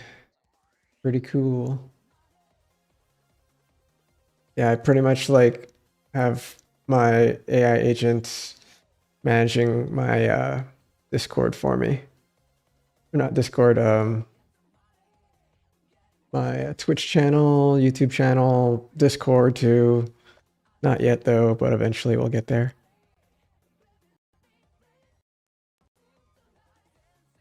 Where are you chiming in from?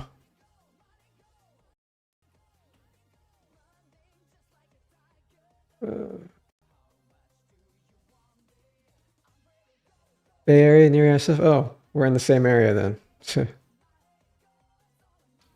Nice to meet you. I'm in the Bay Area too. That's where all the money is at so far.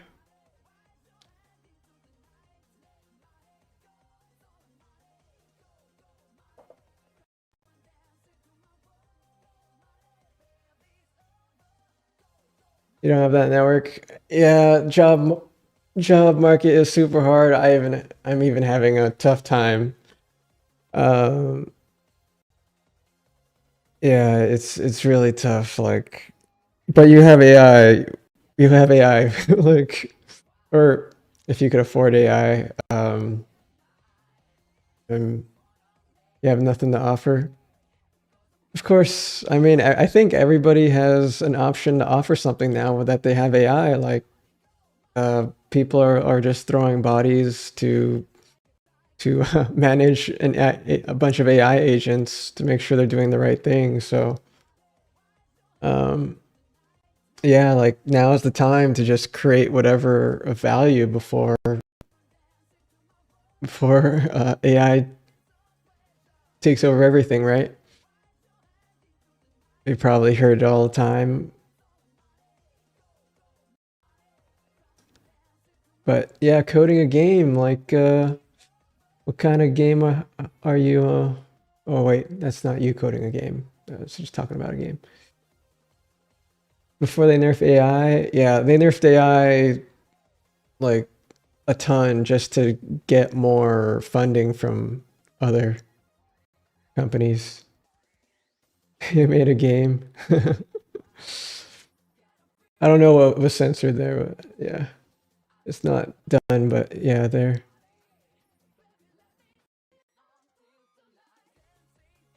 Yeah, I tried coding a game too. It's, I don't know, like, I think I had a lot of trouble figuring out assets, game assets, and I know you could just buy them, but yeah, it's like having to create all those different assets for all the different scenarios, whether it be a 2D or 3D game. So hard. But the game logic and all that stuff could be done. Yeah, AI assets could be generated with the pixel art and stuff. I think there are a bunch of LLM models that could do it at the time, if it's just pixel art. And then some people hooked up their Claude to Blender and stuff to create 3D assets. So that's another option to go by. What's going on here? Is there only one working?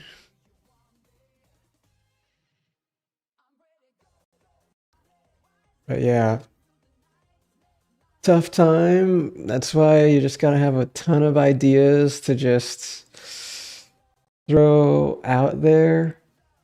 and give it a try and not give up, you know? It's the only way to make it. Let's see what here. What am I doing here?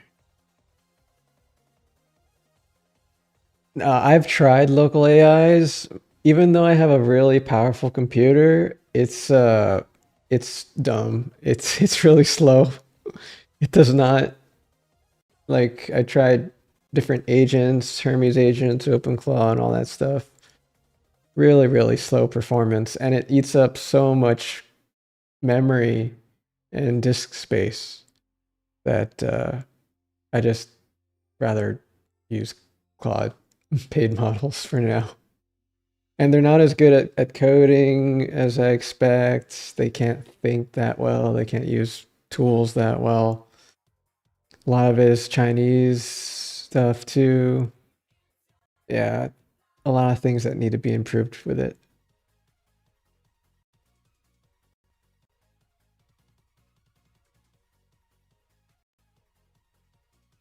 You only train your AI for game dev?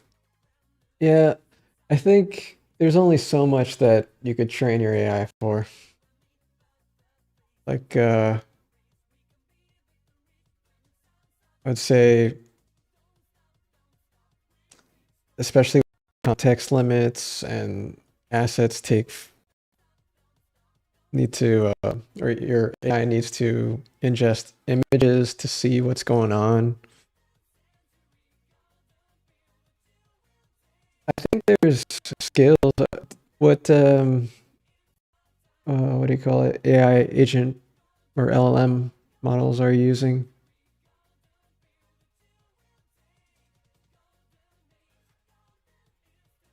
I think there's like a ton of open weight models.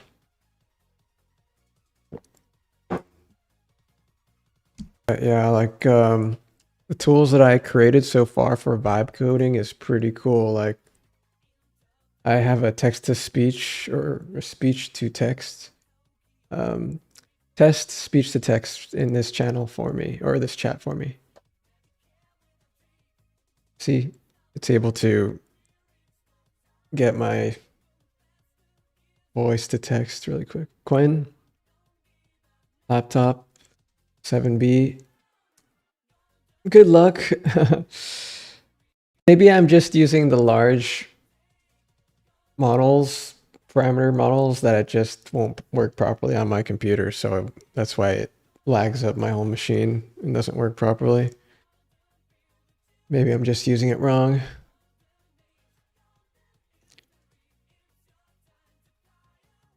How many billions? Probably in the parameters. I'm just using the max possible for Quinn and all that stuff. I tried using the max because I'm like, why do I have to use the weak ones, smaller ones, when I just want the best one? How much is max? It's 200 USD for Claude Code, at least.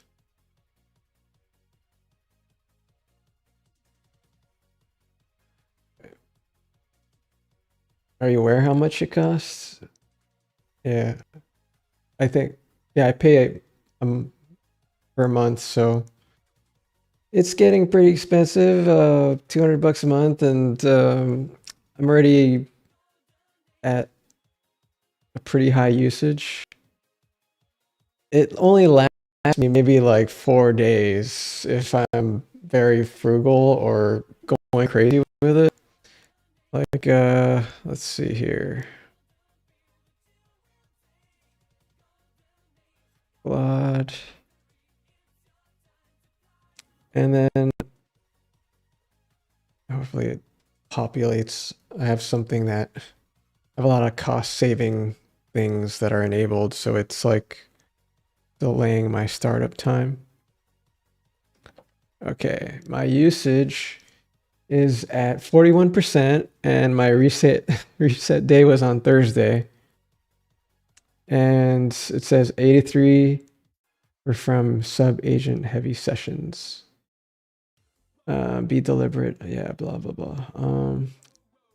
Yeah, I had 4 sessions in parallel yesterday, and I have some parallel sessions today, so that's eating up a lot of usage. And I was thinking about buying 2 Claude Code Maxes since I really want to just like vibe code my way to being a billionaire. But like even if you create the product, you still need to market it somehow, and marketing is something that I guess you could pay for with ads, but I just want to bootstrap everything. Bootstrap as in pay no money. Yeah, I should probably get 2 Claude Code Max accounts. You got 6 Claude accounts or free accounts? Are you paying for maxes or just the basic 100? So did you wait, but did you pay for 600 accounts? Cuz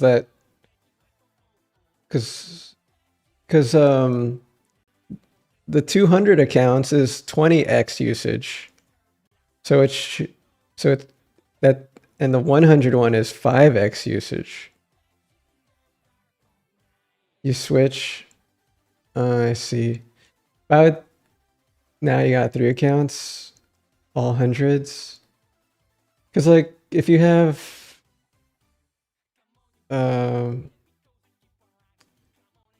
like wouldn't, if you bought 4 or I guess, yeah, 3, no, doing my math wrong, it's late.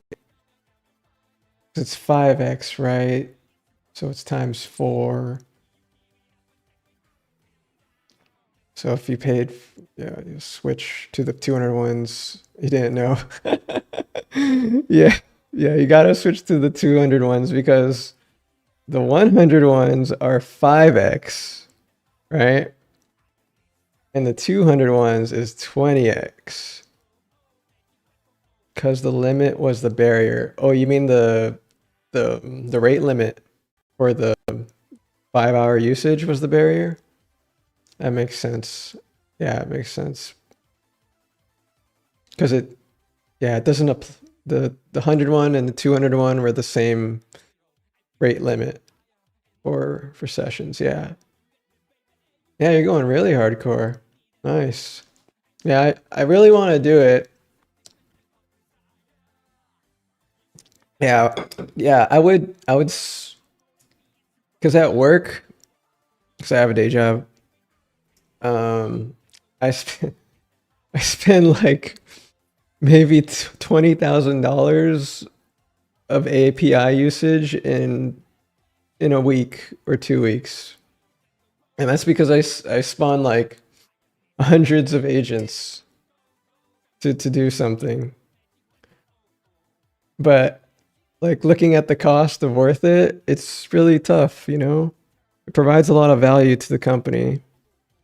But if I were to do it myself and use my own money, I'm like, maybe not. I'm not even making any money yet. Why would I want to buy credits unless I really wanted that product to exist, right? So if this product makes like, 2 customers, 3 customers at most, paying customers monthly, I could afford to buy those 2 subscription or 2 $200 accounts. I could right now. Like, I think it's just my significant other is limiting my my hobby, is what she calls this. Who do you target? I target developers like you. I target anyone that is vibe coding, anyone that is using Claude Code specifically, ideally, and you use this tool to just limit on what your AI can and can't do. And it's really quick to install. Like I could just show you, like if we start from a new project, and I Oh yeah, I didn't really advertise what it was. So npm and it's called SigmaShake, and I will post it in the chat again. I'll post that, and pretty much you just use that one command to npm install, or this curl command. You install it with npm. Not sure if you're familiar with npm. And once you install it, you just takes a few seconds. You'll get this command called ssg. I have it a limit for 5,000 tool usage per day, a daily limit, so you could use this every day. But you just do ssg init, and then client equals Claude Code, and then it will install like the default rules. It'll create this folder called SigmaShake, and from here it will create your rules, some default rules here. It will update your settings.json to work in YOLO mode, so it'll allow like all the normal commands and deny all the dangerous commands for you in the permissions, and then set up some hooks so that it could be used properly. And once you set that up, you just run you could pull rules from the hub, and the hub is a bunch, depending on, I don't think I have a go.1, do I? Oh, you could publish your own, and I haven't actually tested with some other people publishing their own rule sets, but you could just make your own. You don't have to rely on these rule sets. These are just examples. But once you do that, you just run ssg serve to start the web server. It will ask you to authenticate for a few seconds and open a window to authenticate to accounts.com. Sorry, I wonder if you could see my screen. Let me just make sure. Oh, you can't. So it'll just direct you to accounts.sigmashake.com. And then once you're here, you just like, oh, I'm already logged in, but it'll ask you to log in with a GitHub account or a Google account. And once you do that, you're able to authenticate. And then it'll direct you to, it'll open your browser to what you see in the, oops, I gotta open to that page. It'll open your browser to this page, or specifically this one. And it will automatically track everything of what, all the tool use of what your Claude Code is doing. I really gotta make that onboarding experience better as I explained it, because really, like, you install it, initialize it, and then run the serve command, and then it gets you into the login flow to log in and stuff. And then once you're logged in, you're able to check everything out. You could also like enable and disable rules. So in case, let's say you don't like any of the rules, you could just disable them, or just delete the whole folder involving the rules of what you installed. And I also enabled like rule write protection. So if your AI tries to modify any of these rules, it won't be able to, unless you disable that control to not modify the rules. And yeah, it tracks all the commands that your agent is doing. You could search for commands. It could ask for approval on what to do and what not to do. And it has a bunch of debugging tools and metrics to make sure it's working properly. just for me to debug, for users to debug, and you could actually just ask your agent to create rules for you if you want. You said, yeah, I made a lot of progress. That's what a month does with Claude Code, you know? Why I came up with this? There's a lot of problems. You see how this, yeah. There's a lot of problems because like when I was Vibecoding, I noticed that what do you call it? Claude would do the most craziest things. It would use unsafe functions. It would not respect my Claude MD file, and it would not respect my skills instructions. So even if I was so specific on the instructions, it would still do something else. And so I was like, what the heck? I told you to use this tool, but it used a different tool. And so I created this to force the AI to do the thing that I wanted to do, and to never do the thing that I didn't want to do without having to manually approve every single command. And just let it work in YOLO mode.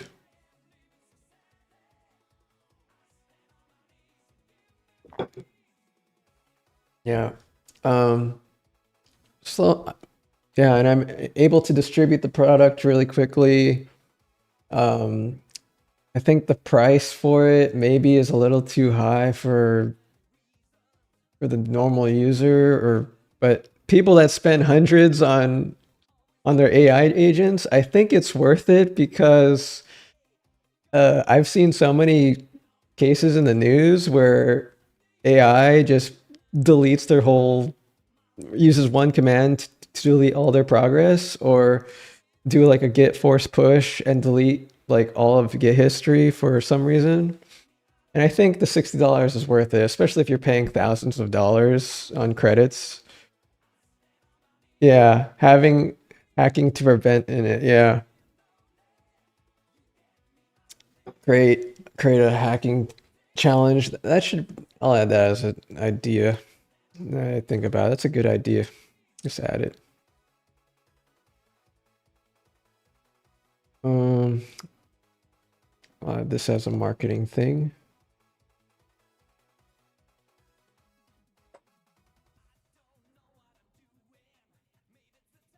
Hack events to circumvent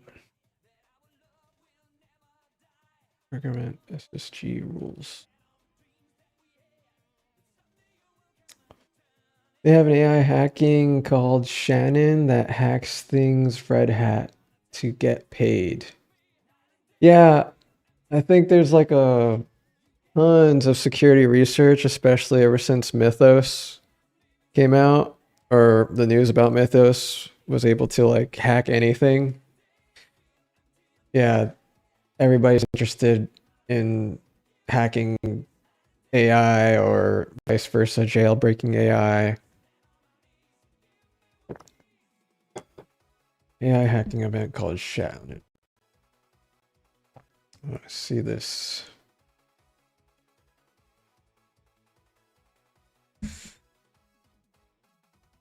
Oops.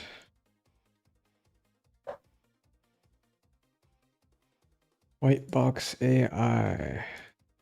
Uncensored hacking assistance. Was this like trying to jailbreak?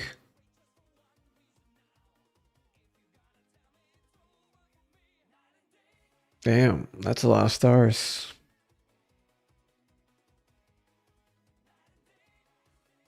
Analyze source code, pretty cool. Prevent leaks. Yeah, I have to do a lot security wise. My background is security engineering, so that was one of the main like things that I focused on is security. And I did create a full-on SaaS, so I definitely need to do more pen tests on this too. Oh, this has a bookmark. Thanks for sharing. So do you have like a how long have you been working on your thing? Like, you've been spending hundreds, several hundreds. I've only gotten into vibe coding. Well, I've been vibe coding for like a year or so now, just at work, but I didn't really take it seriously until Opus 4.6 came out in February. And when I started using Opus 4.6, I was like, I got the feeling that this was AGI ready and that it could just do anything that I could think of. And that's when I started spending money on Claude Code and stuff. So ever since maybe February, March, started in March, that's when I was interested. Learning to make games to learn programming. Once I learn how to make a game, I basically can make anything. Yeah. What's your game engine that you're using? I've been using Godot. I've used Love 2D. Used Unreal. Unity. Made your own game engine. Just let Claude do everything. That's funny. I think most AI is trained on existing engines so that you could code faster. But at the same time, like, what programming language is your game in? Do you have a set of programming languages? If you say Rust, it sounds good, but I initially made my whole project in Rust initially, and AI was just so slow at compiling it that I switched to TypeScript for nearly everything. Web browser games, okay. Web browser games. But what program language? So it's like HTML, CSS, JavaScript? Is there any framework behind it?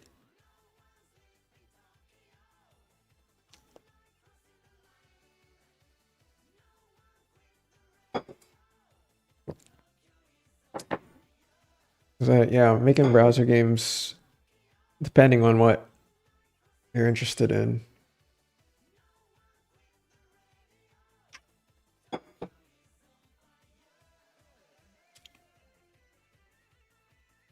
Yeah, full disclosure, like, you are like the first person so far that has chatted with me. I only started this channel yesterday.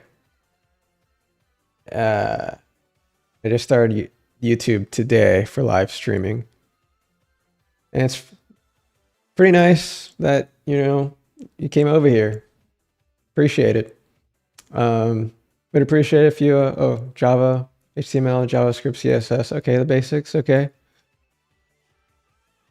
Yeah, if you want to keep chatting more later, I have a Discord. I think why is my bot not spamming it right now? But it's on my website, SigmaShake. It should show you the URL at the very bottom. If I could find it somewhere.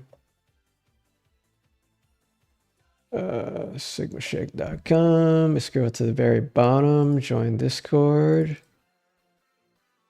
And we'll post it here if you're interested. And yeah, no one around to use AI or against thinks it's stupid, though. No, AI is the future, man. Like, depending on your age and point in life, I think AI is the best thing to just go all in for right now. And people over 40 don't get it. Yeah. It's true. It's true. They don't know. They haven't seen like the news, the videos, the robots, the content, the, controlling your computer faster than any human. Mm.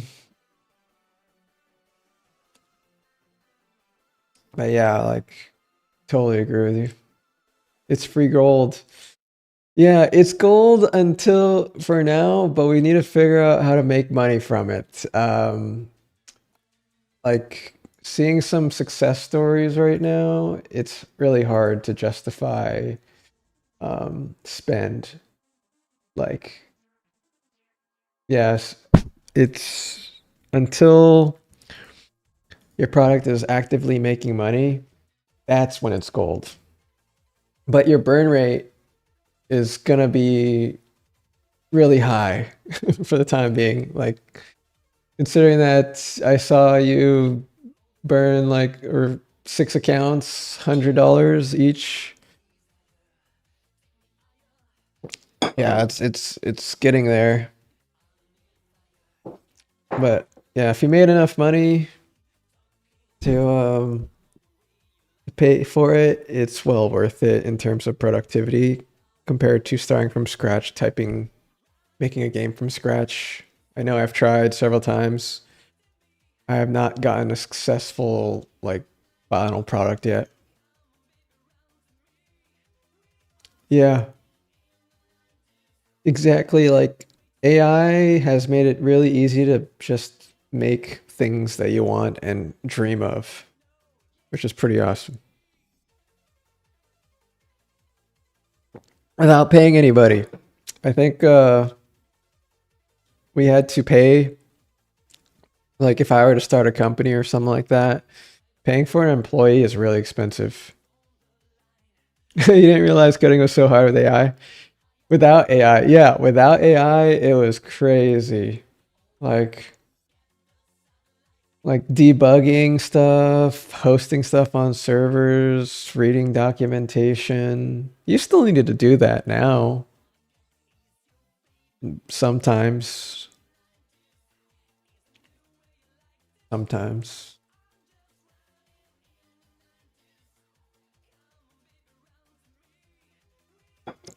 Yeah, I have yeah. You asked your brother, he software programs for tire pressure. He's insane. He works in groups. Yeah.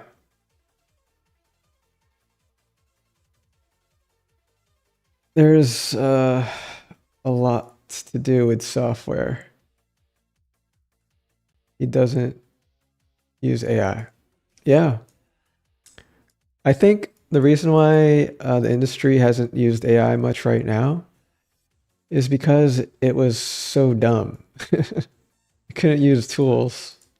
People had to copy and paste the code from ChatGPT to their developer environment, and sometimes it didn't work properly.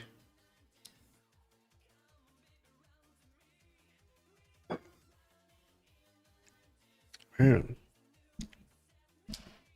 I realized talking like crazy definitely dries my throat. I gotta practice. I'm usually antisocial. I never really talk.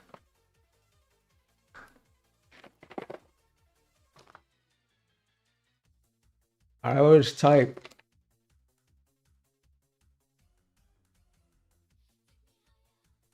Which is kind of ironic because I'm streaming right now for the first time.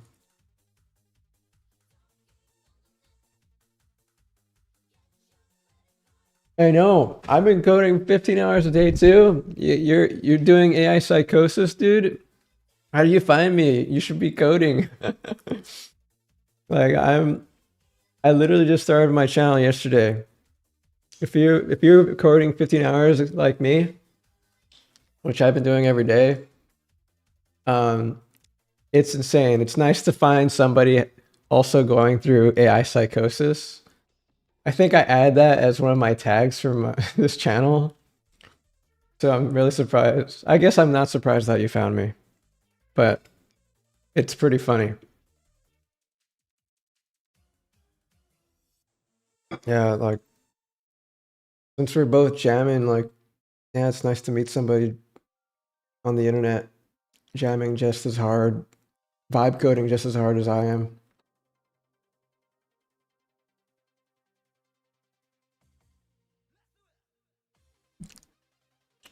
Where's my Discord? I think my Discord broke. Oh, working. Yeah.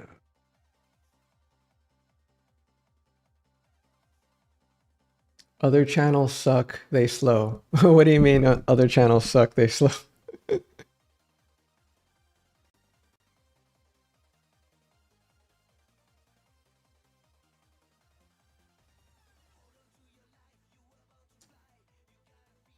I guess they don't use AI or suck using AI. Yeah, I've been using AI like crazy, like a madman. Like, I'm not sure if you're familiar with what my setup looks like right now. But like, I'm using a terminal, obviously. And I'm using NeoVim to like edit files and stuff. But yeah, I'm really curious how you're using AI. Are you using it through like VS Code or something?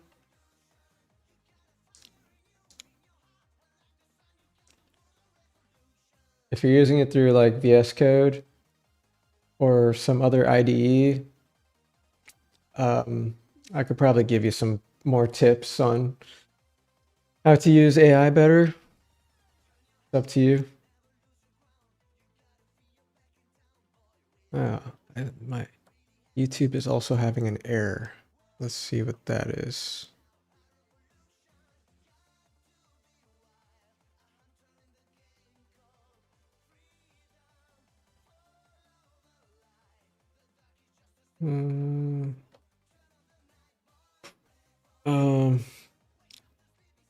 Wonder why it didn't load for me.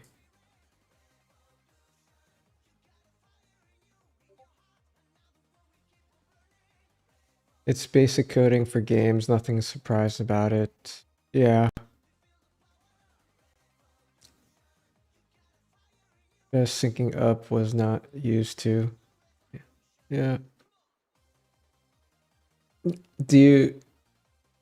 So you're just typing with Claude Code directly in a terminal? Like, how are you interacting with Claude Code? Because I could... Oh, okay, you're using it like a terminal. Got it. Use it all.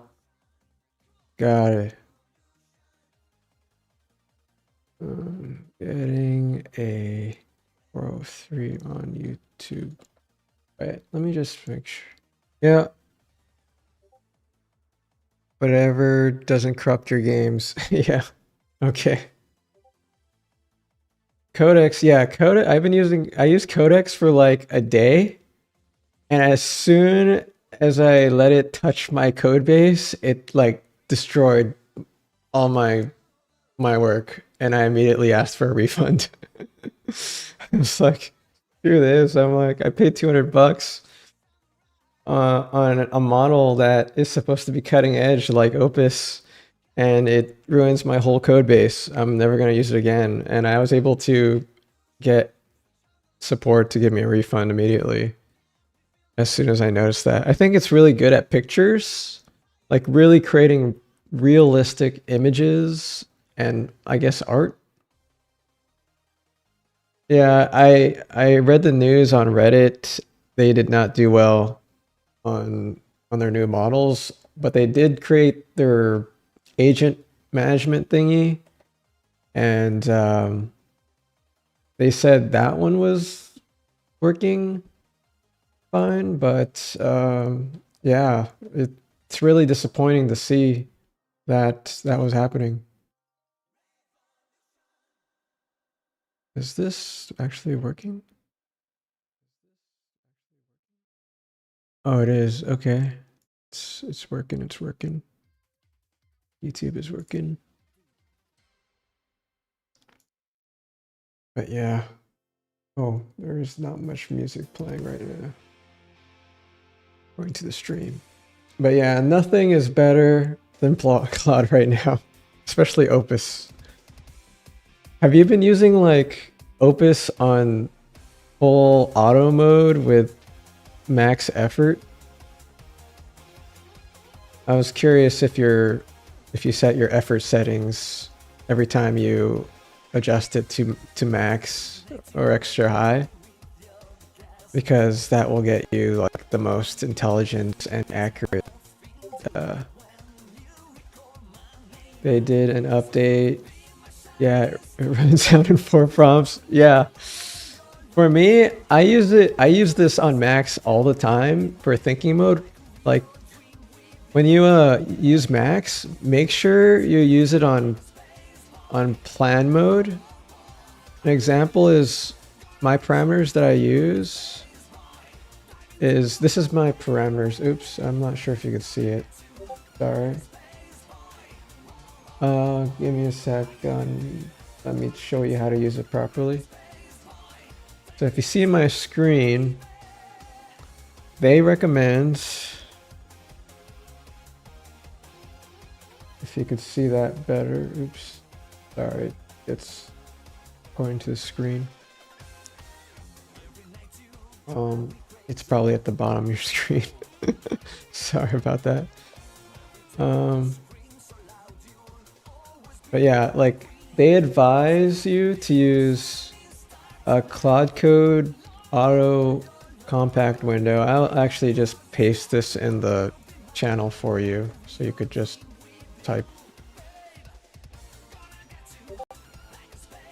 it yourself.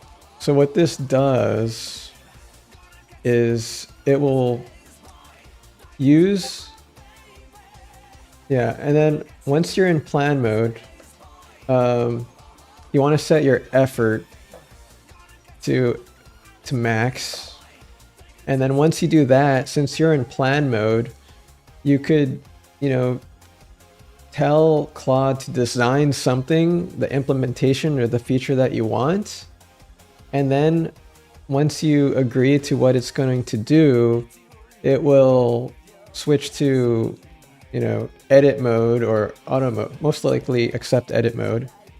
And once you do that, it will execute it in the lower model, which would be Sonnet 4.6 in this case. So it'll think with Opus 4.7, but it'll execute the work using Sonnet 4.6, and it saves a ton of tokens. Like in terms of your usage, you'll save so much, and then the only thing you need to do afterwards is just get Opus 4.7 to review the implementation just once to make sure that it did its work properly. Because even though Opus 4.7 does the design, does all the implementation, there could be a few bugs here and there that you'll run into. This model will run into and might not fix properly, so you'll have to get it to review it again. But overall, it'll save you so much tokens. And yeah, I think what you've been coding in has probably been in Sonnet most of the time, most likely, give or take. I almost never use Haiku for anything. Maybe it executes a command that's very standard, but if I'm really at my wits, can't really spend any money. But yeah, that'll help you dramatically for saving on token costs and stuff. So I hope that helps and you got something out of this stream. But very surprising to see you here, because yeah, normally I wouldn't expect people that are AI pilled to be joining this stream so quickly. I thought I'd be streaming with myself for the past couple hours or days.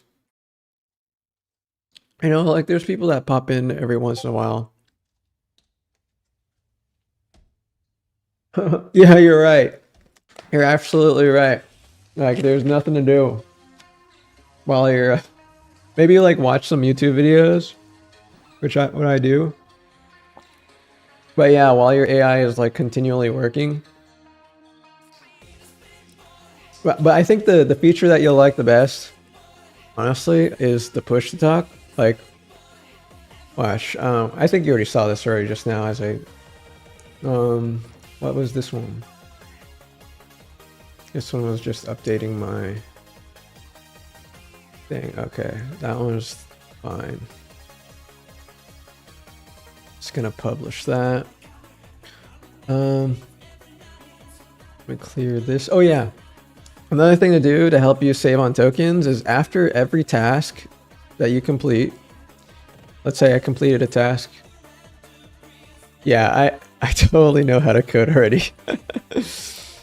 Well, I meant to say, to finish up my thought, after every task, do the / clear command, and that will clear your whole session, and it will save a lot of tokens, because every time you continue, the longer you continue a conversation, it will start using up like so much more tokens every single time, because your AI needs to read all the past context before it moves on to its next task.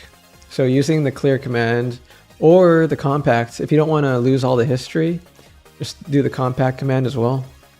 That helps a lot. But yeah, I already know how to code. I've been coding for 10 plus years. I look young, but I'm an old guy. Still young enough to keep working. But yeah, like even if you create the product, I'm just telling you ahead of time, you sound pretty young. Even if you create the product, you still need to market it somehow to get it in the eyes of other people. Oh, you're 33? Okay. Actually, we're not too far off. I'm just 2 years older than you. So we're both pretty young people then. Okay, yeah, because I didn't find it make sense being like a kid and using AI and then spending all this money to use AI. I figured trying to make that million, yeah, I'm trying to make that billion. There's so much people trying to make the million that I was like, okay, what if you make $1 billion and then you have like Sam Altman saying that that there's gonna be like a billionaire that's solo in the next couple months, years, whatever, that's possible. And there's already been a guy, 2 people that have like exited dramatically on open source software, which is yeah, base 44 sold for 80. Yeah. Base 44 sold, and then you have OpenClaw sold, and then you have Maltbook sold. Maltbook sold to Facebook because it was social media for agents, and then OpenClaw sold to OpenAI, and then you have like TBPN being bought out by OpenAI.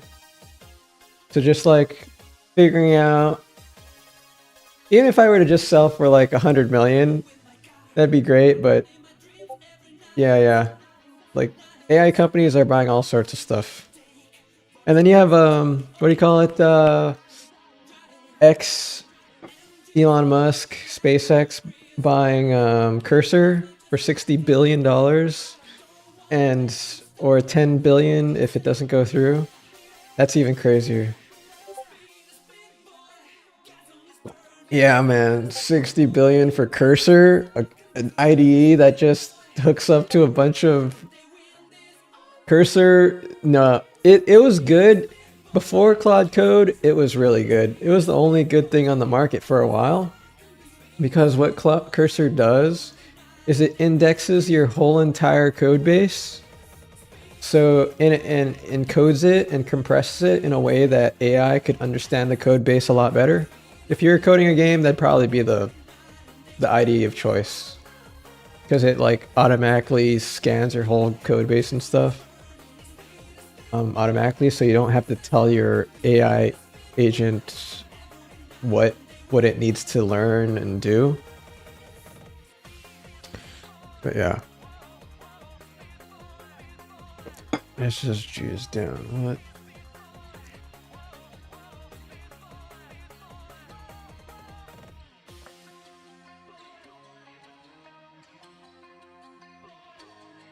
So you have it pretty hard right now? Like, is the market's been... I've been trying to look for other places too. It's been pretty hard to get anything right now. Especially in the Bay. It's been really tough. Yeah, I mean jobs, yeah. Or are you just doing this for like, you're working too and doing a hobby? You only work for yourself? That's nice. Yeah. It's nice being financially motivated. And saved up a bit, you know, after working all these years in the Bay. What else would we spend our money on? House? Probably not. Maybe.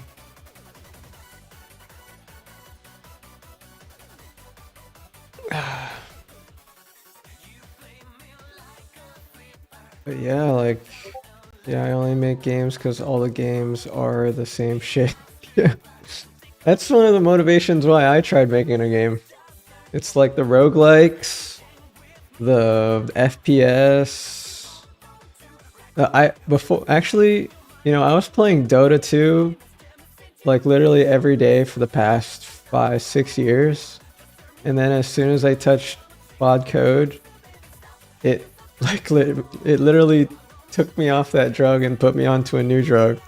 Except this new drug I have to spend money. Dota 2 was free. I didn't need to spend any money. But if you haven't played Dota 2, man, you're missing out.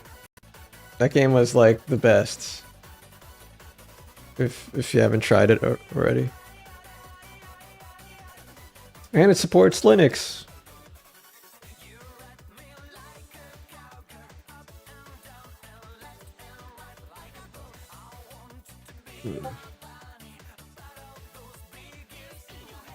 Yeah, I'm investing my time into this hobby. You don't like games at all anymore? Only your game? That's great. That's awesome. Do you know what genre your game is gonna be? Is it turn-based? Is it card game? Is it real time? FPS? Strategy, everything above.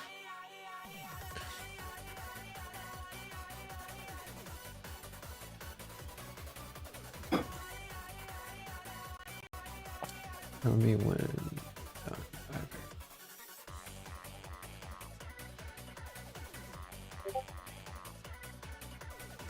PC, mobile, selling cosmetics. That's it. Webs games, easy and cheap.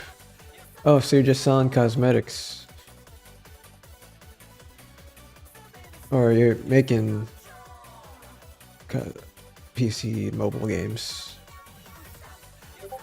I just host a domain with platform and sell, and it goes to the game. Ah, I see.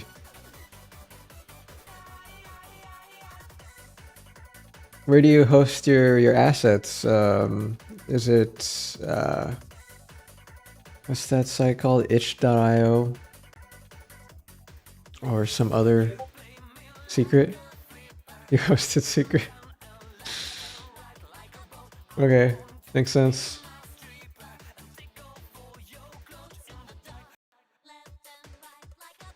Because I actually sold an asset on Unity. You can't tell where you find your gold. Makes sense. Yeah, because you could sell assets on Unity and Unreal 3D Asset Store, and I've made money on there too. Before AI.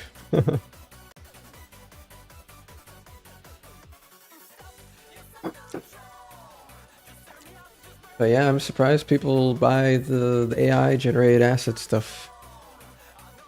It's another way to make some money, gold.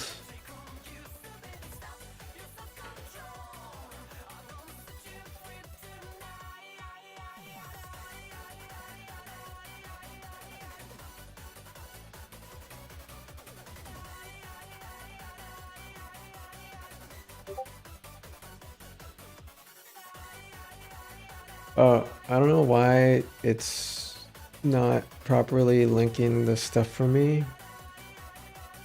Maybe because like I have links disabled, but I wonder if it's in my Discord. Nope, it's centered. My file. I'm trying to find where my browsers are because my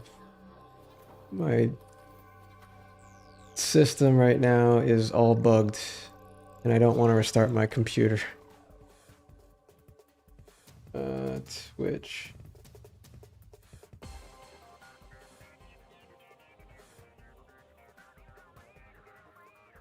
My file.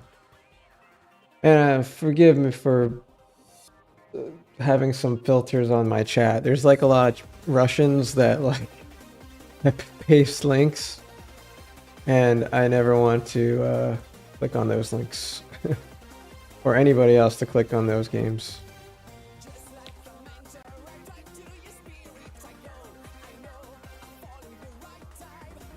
This is the game.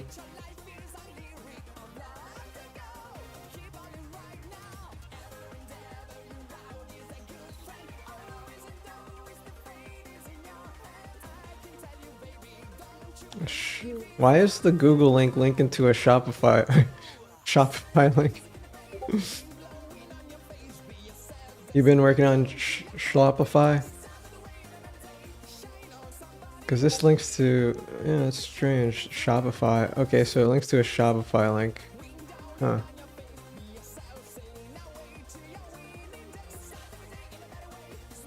What would that get me?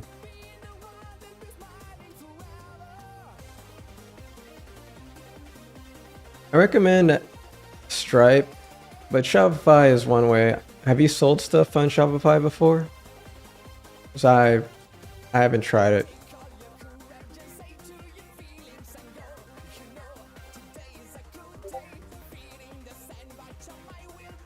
It works with cosmetics. Okay, makes sense. Got it. I can see why you trust it then. I don't, haven't tried. You have to stay logged in? Okay. Okay, stay logged in. Sorry, give me a second.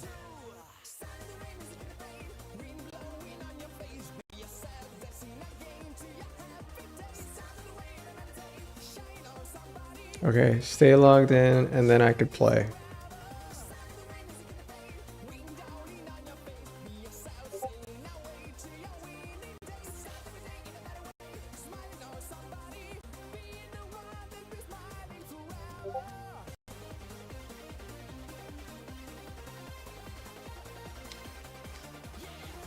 Blood Irons. Wow. Wow, you already have some web game already set up. Neat. Holy moly, I'm in a web game. Oh, sorry. I have no idea what I'm doing. Is that you? This is neat, dude. This is neat. Except I don't know how to play the game. I'm just gonna die. Oh wait, I could pause the game by saying something. Stop. Okay, that's interesting. That's cool. Campfire. Stats. So it's like MMO. What do you call it? I haven't played this genre in so long.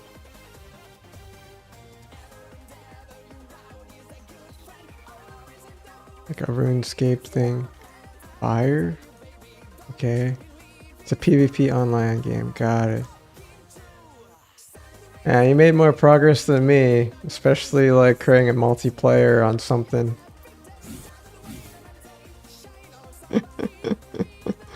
That's cool. And it might be acting weird because I'm on Linux, but let's see here. That was cool, man. Congrats. I have not gotten this far with my game. All my games are always so ass. Now curious on what this purple stuff is at the top left corner. I'm very curious. It better be worth it. I'm walking all the way there.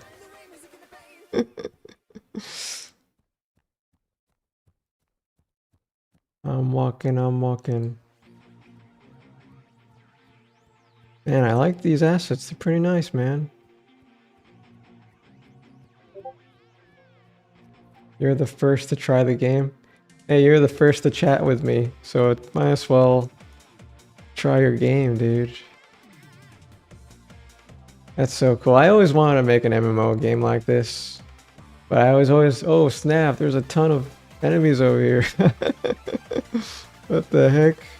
Could I attack them? I don't know the controls, so I'm trying to press every single button that I can on my keyboard. X, Y, Z, Q, numbers. 1, 2, 3, no. Well, I guess I'll just YOLO.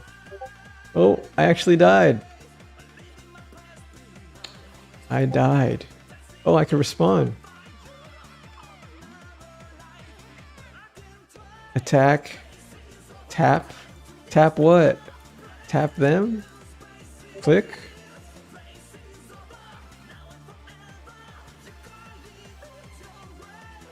Isn't it nice that you got to see somebody play your game? Because I always wanted to see that. I had that feeling when somebody played my game in front of me. And I was like, man, my game's so ass. They're able to just break it instantly. But here you're able to actually like see the game, actually go through, get played. Yeah, it's pretty awesome. Oh, I could be a warrior. Oh, probably next time.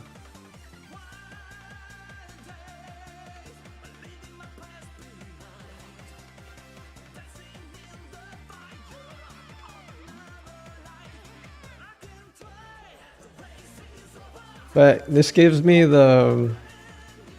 I guess we're both old, but I used to play Age of Empires all the time, and seeing the top-down view gives me those memories back. Forgot what other... I didn't play RuneScape though, but my friends always did. I'm trying, I'm clicking, man, I'm clicking.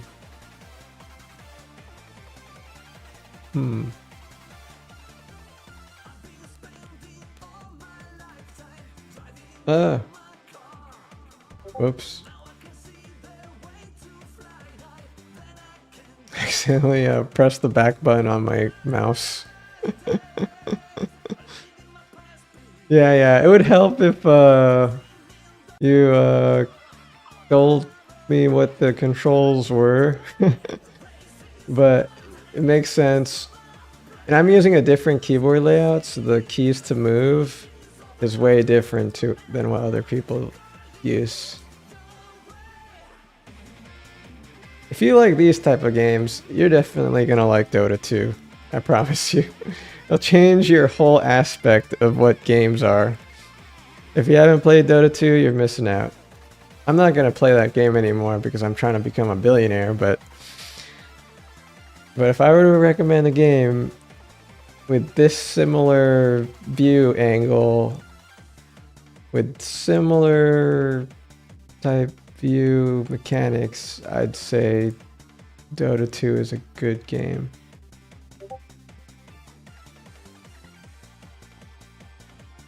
Yeah.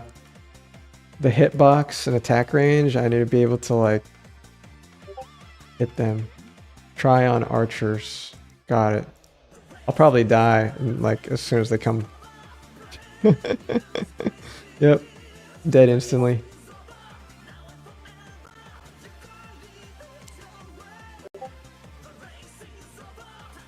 Yeah, no, I just wanted to like try it out once to see like how far the game has been and stuff, because it makes sense. You got a lot of stuff here to set up, which is pretty cool.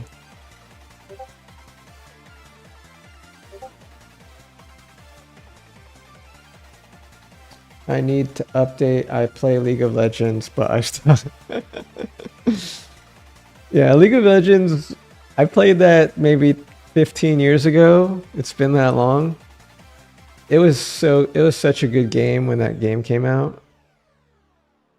But ever since then, nothing. It's old. It's an old game.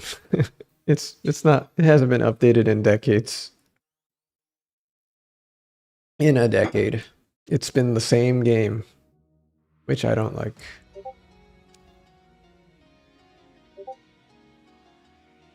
To train. Try Castle Archers. Okay, Castle Archers.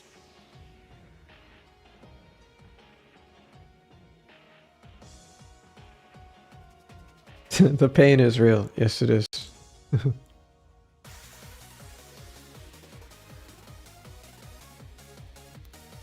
But the thing is, I feel like my clicking isn't doing anything. Like do I have to click this button? I feel like when I click, I'm not actually doing anything.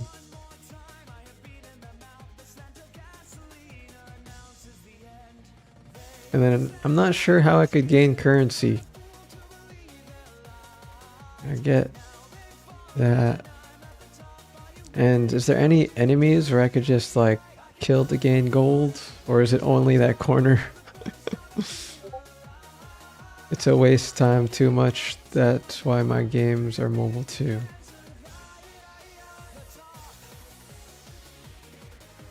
Yeah.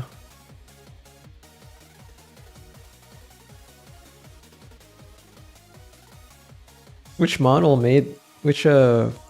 model made most of this game? Just curious.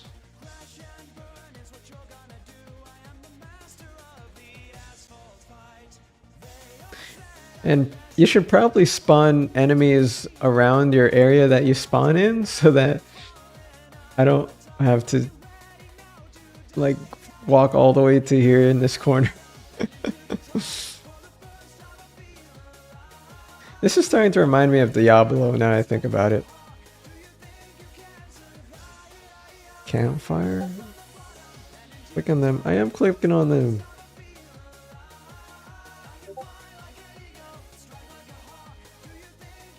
Dude, I don't know what's going on, but I was clicking on them. Move closer, they just kill me instantly. I was really far away and they just like, boom, killed me.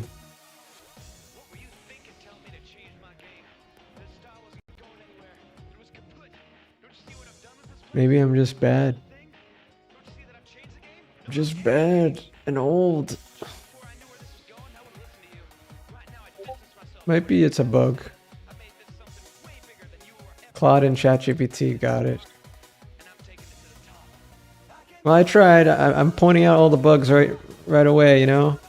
One of the recommendations is, you know, spawn the enemies near your spawn area so I don't need to walk up there. And then figure out a way to get me some gold because I don't have a way to get gold. I need gold. I usually like to farm around the base a little bit and then upgrade and farm, upgrade, farm, upgrade.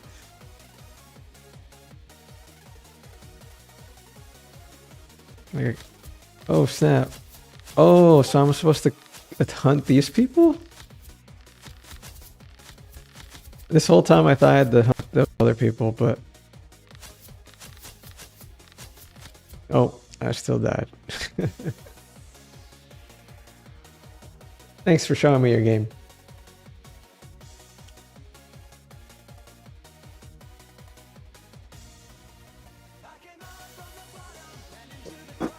is there negative numbers?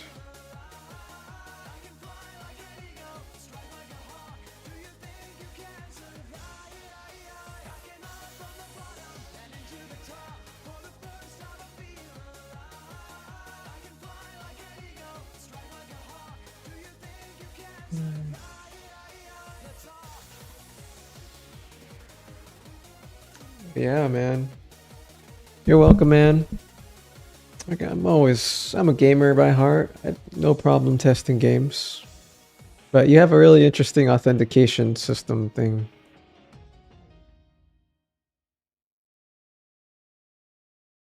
The fact that you learned how to do that, direct people to Shopify and then log in from there, that's interesting.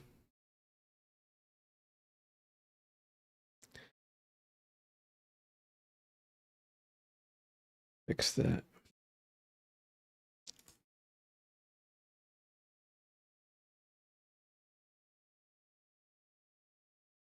But yeah, Claude is freaking amazing, man. Especially Opus. Yeah, if you host your own domain, it costs money for people to be on it. Yep.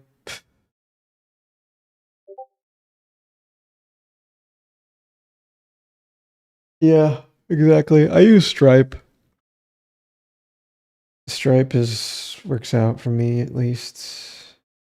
I haven't used Shopify. Maybe I'd give it a chance. Something different. If you get hacked, you blame them. That's funny.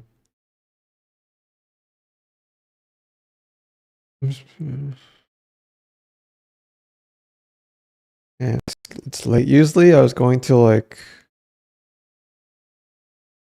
go to bed early, but like you seem to be waking up. What time do you normally sleep?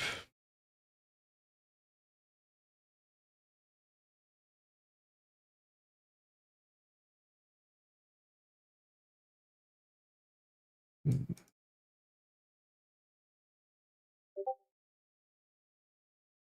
woke up at 9:30 p.m. today? What? Jeez. Your sleep schedule is messed up. Wow. Never thought about that.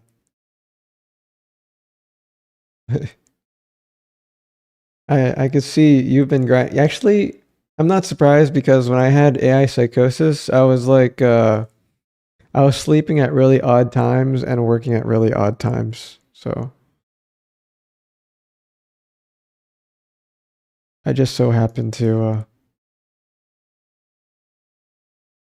what do you call it?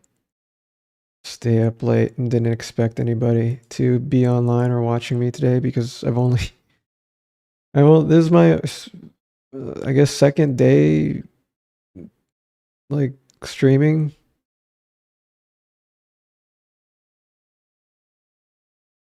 Yeah, really didn't expect anybody to watch. I was just practicing, you know. You caught me off guard.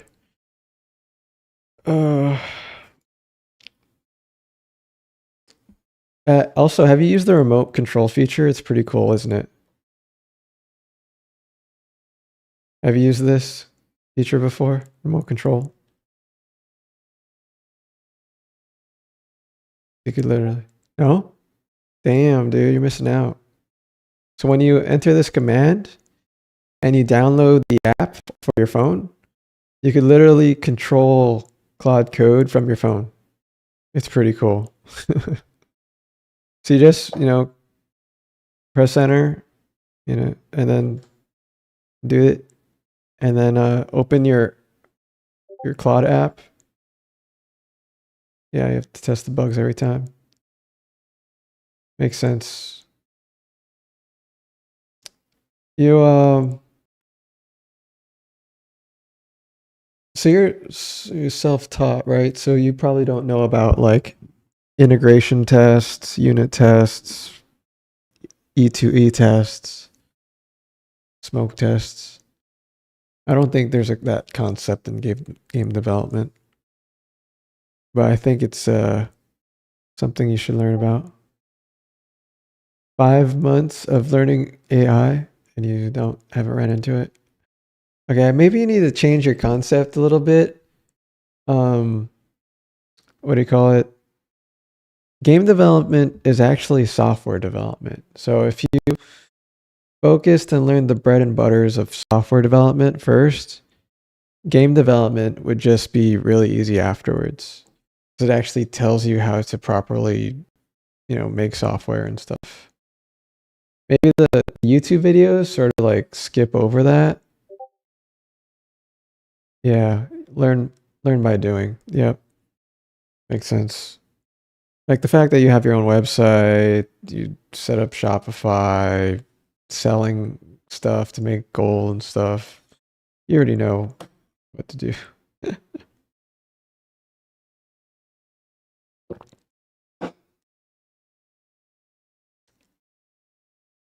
But yeah, keep learning. Keep learning. What time do you normally sleep?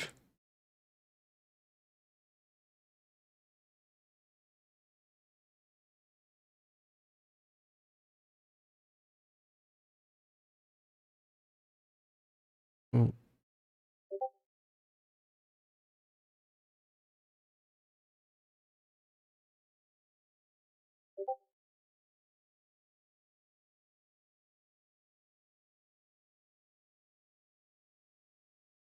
You never sleep? Oh, funny. Leave, open, deploy. Until this fix is done. Yeah. Run, hub, deploy. Run, hub. Okay. Web deploy.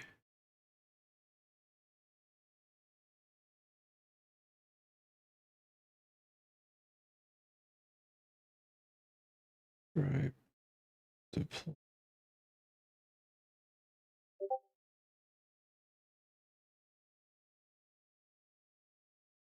That's cool. Marketing? I need help with my marketing. I need to figure out how to market my product more. What sites do you normally use for marketing?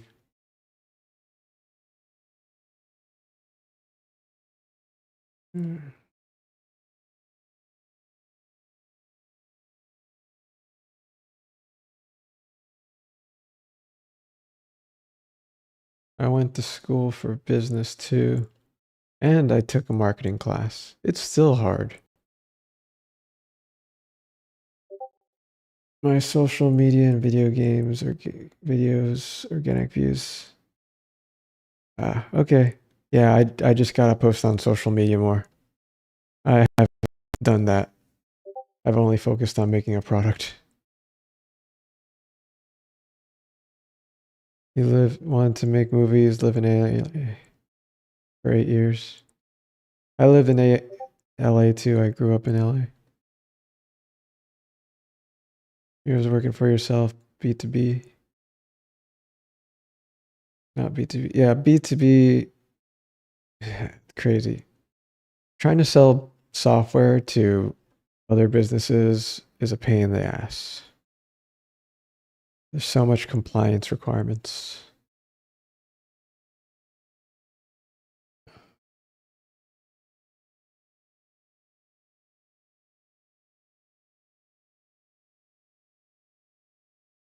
Almost.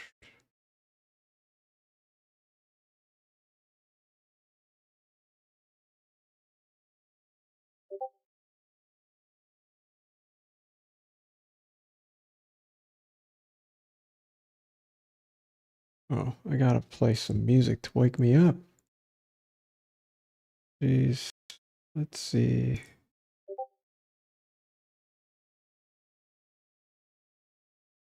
What the heck happened to my app?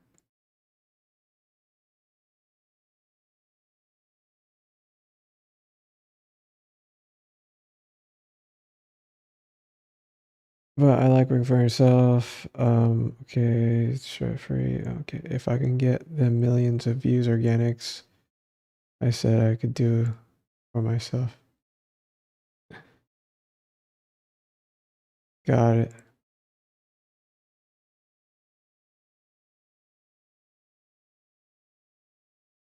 Yeah. Have you seen the AI slop from OpenAI? It's so funny. Especially the one with Harry Potter. Have you seen that one?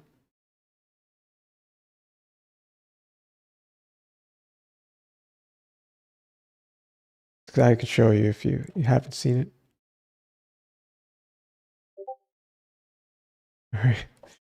Guess it'll be an adventure. Hopefully you can see my screen.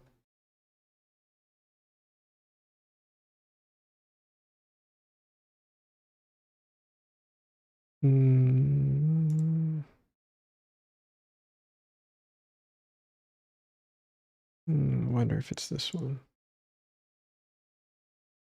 Oh man, it's so hard to find stuff on Reddit nowadays. Let me just do the YouTube video.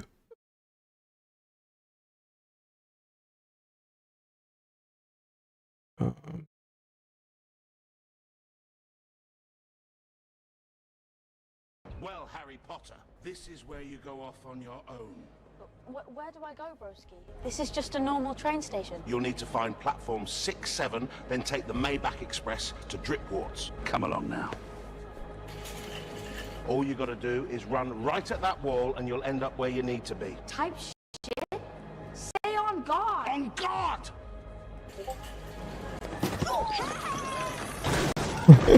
Tried to go through the magic wall! He wasn't. That was just a crackhead trying to steal your shit, okay? Huh? So what now? Dobby is coming. He will get you there faster.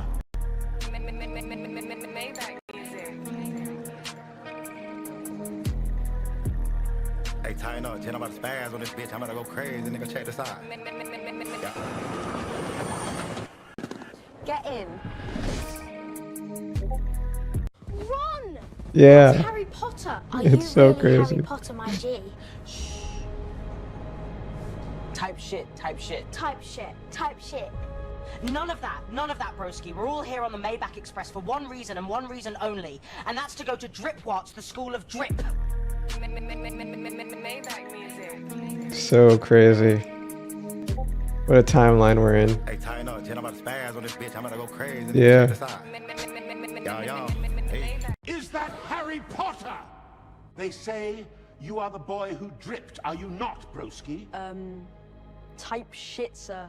Type shit. This was generated by I think Sora by OpenAI, and they cut it. They removed it. Snape will explain further. He's just moved here from Matter. There are 4 main houses. Houses like Griffin Drippin'. We own this bitch, you hear? And Drippin' Pup. Morning Myrtle be morning tonight. Where's the sorting hat? Dobby is on his way with it. That ass perfect, baby. I love the way you get it over the turkey, baby. You seen the One Piece? Is there a One Piece? I've never seen one.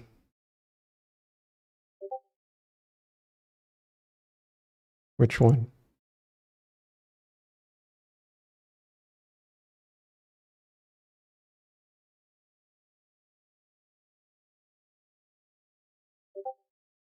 Nope, never mind. Okay.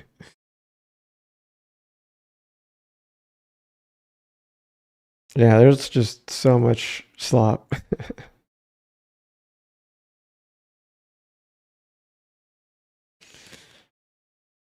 Okay, what do I need to do now? One thing is I need music to keep me awake because I'm gonna fall asleep.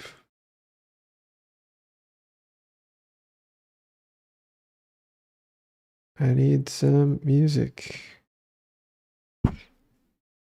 Jeez.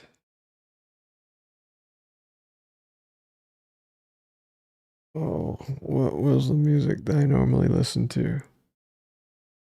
Trying to think of. I usually listen to the Initial D stuff every day, but I think I need something different. What was the music that I listened to? That's not slop. Bleach Funk. Okay, I'll listen to that. Funk? Is that really? Is that how you spell it? This one? Let's see. Is that one's 800? Okay.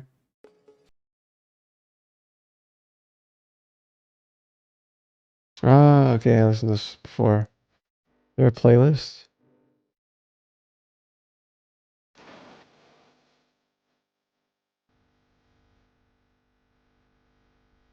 Yeah, I could jam this.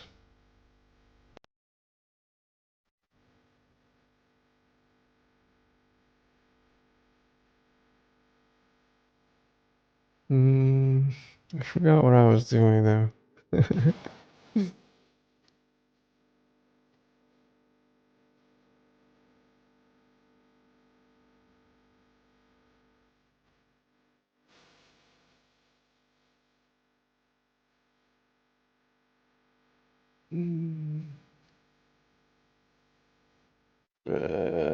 Dude. I don't know what that says. What was I working on? This one. Proceed. You need to evaluate the code that's in progress. Okay. Outstanding. 20 customer dev calls. Incident smoke test for pricing. Analytics funnel. Each stage emits. Okay. Let's see what my metrics show.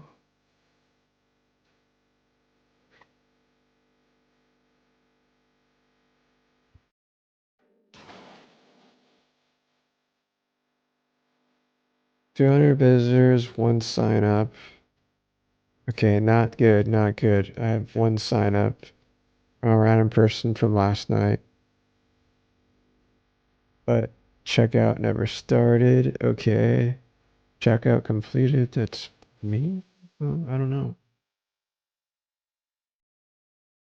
Alright, let's work on that. Wire. Playground. Biggest unblocker for non-CLI traffic is playground.sigmashake.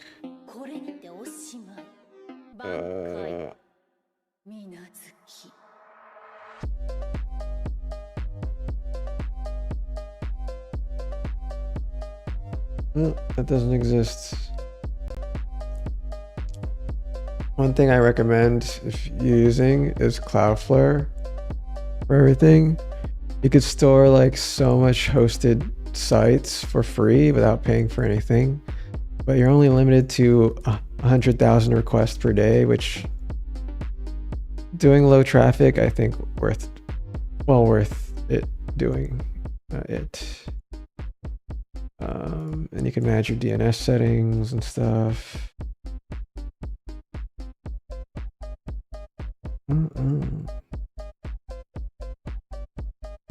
Dude, playground.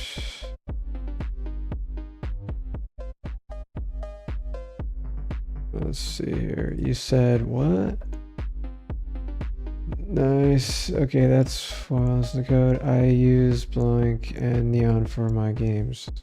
I gotta remove this chat filter thing because it's like blocking your messages. Give me a second. How do I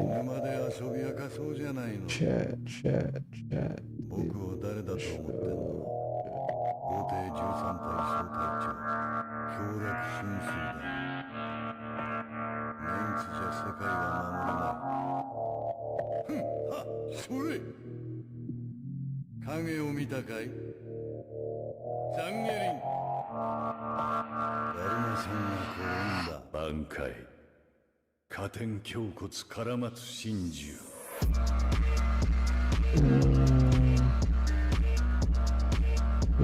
Is this moderation settings?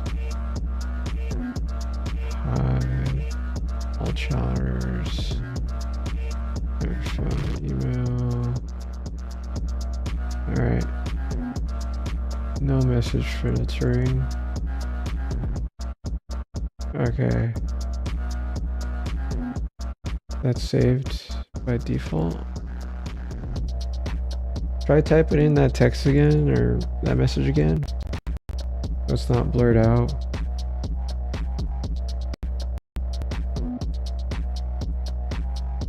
Automatically scan messages. I don't know why I was blocking out. Still working. It's still censoring it. I'm not sure what's going on. Let's see, advanced settings. Edge prevents trolls and harmful users. Okay, what's this? Yeah. Harmful. No worries. Okay, sorry about that.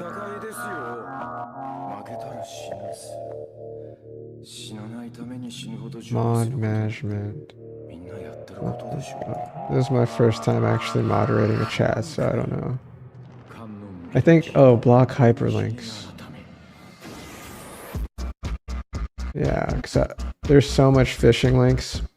Like, I come from a security background. I wouldn't trust putting links in a chat except me.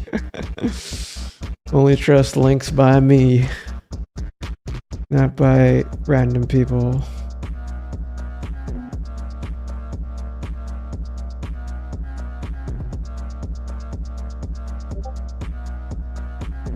That's good.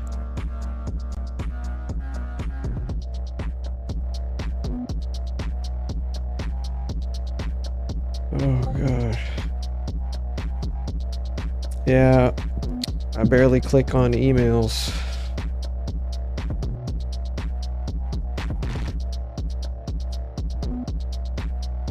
Let's see, what was I working on? This one was playground, biggest unlocker.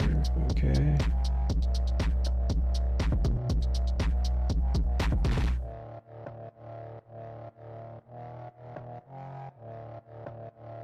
What's next? I created a DNS record for playground.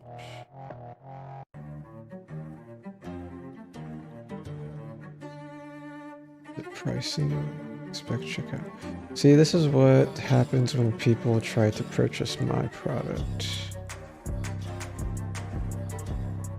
Let's see, they scroll down, subscribe, then they have to log in. Just I need to figure out a way to authenticate them. Yeah, authenticate.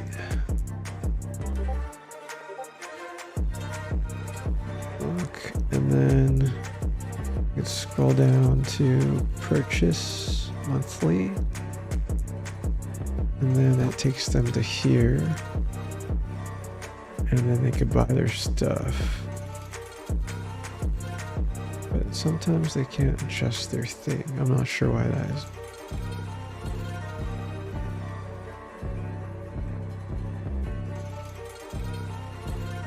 I wonder why I can't adjust my email.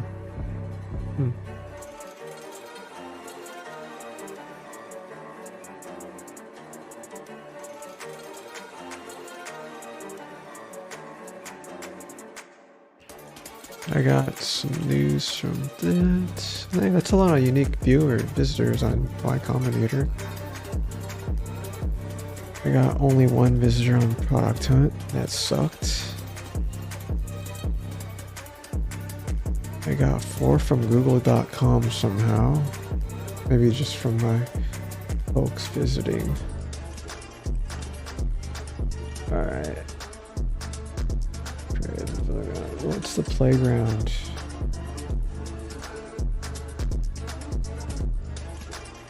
No idea what it's doing, but hopefully my app could track what it's doing.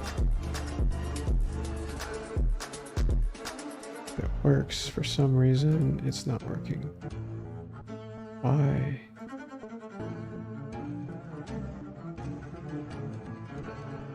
I need to fix that.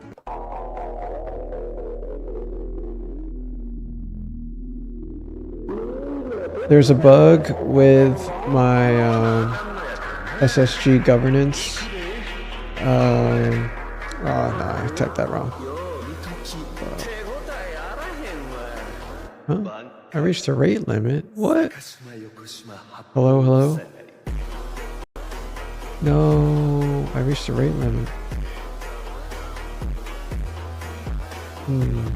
That sucks. That was my only push to talk.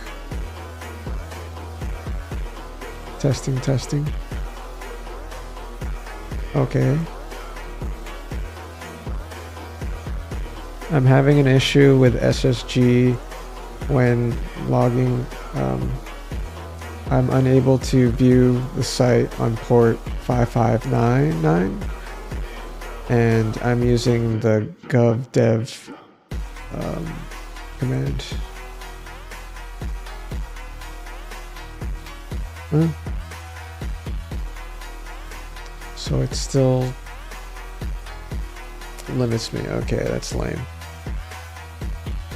Maybe I should consider purchasing, creating my own custom version of Grok. There has to be a local version of Grok or something. I'll make that later.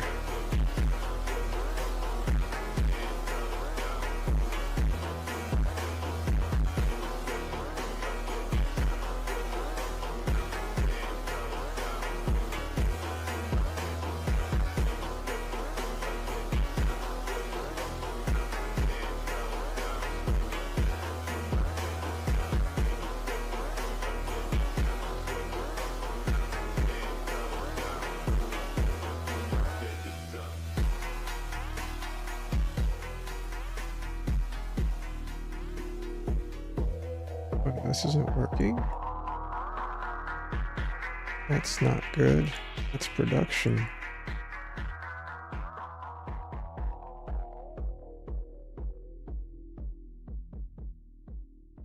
What the heck?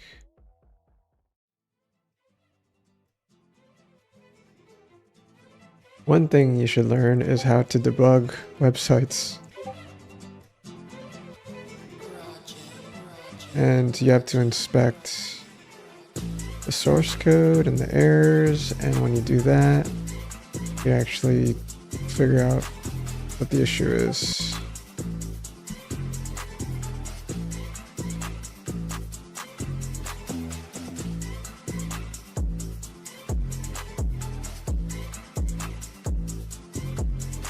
Yep, I get bugs too.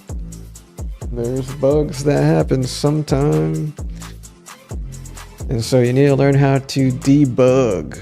And the only way to debug is to know how to debug. And since you're working on a web app, you should definitely need to learn how to debug web apps.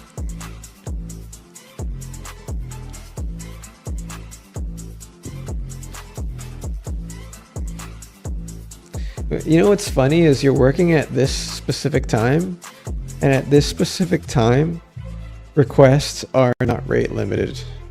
You could actually work really fast. Like Claude Code will work really, really, really fast at this time till 6 a.m. because everybody's asleep.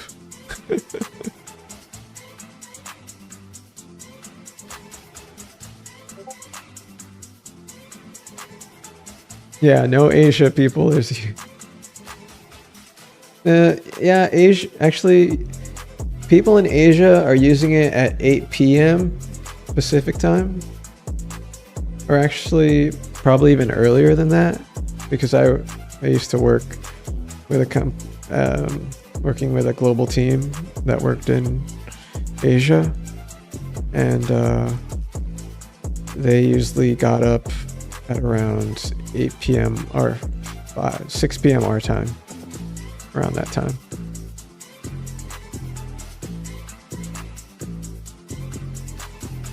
But yeah, this is towards like midday, lunchtime. It probably wouldn't work at this time.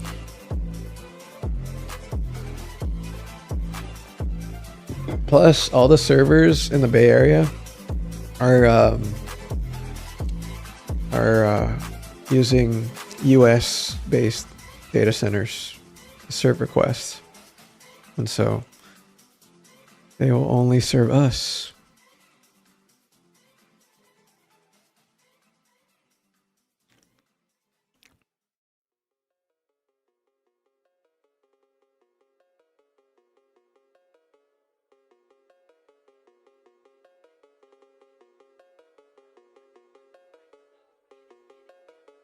You know how to debug websites, right?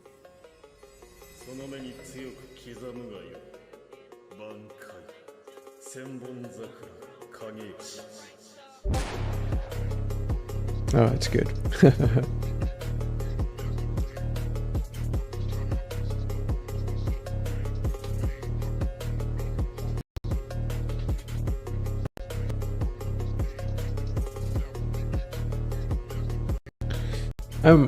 I'm very surprised you're only using vanilla JavaScript and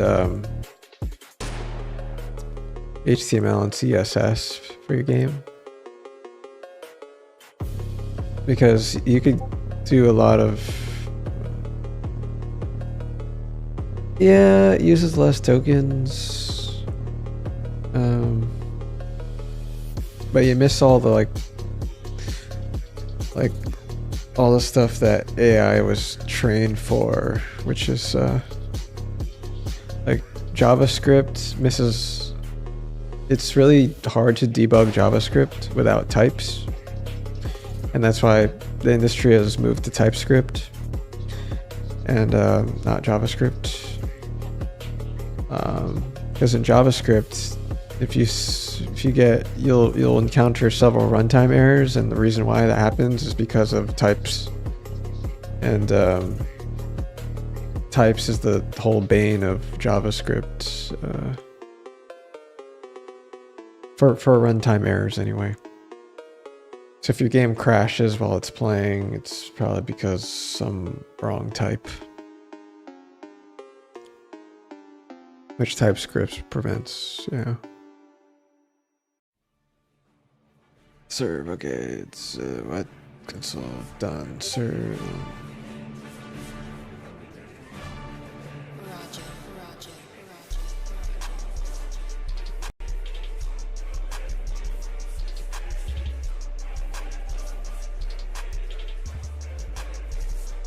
TypeScript is a whole nother beast though. Like it's insane. You could use it the wrong way too. And that's one of the reasons why I'd recommend using my product is there's unsafe ways to use TypeScript.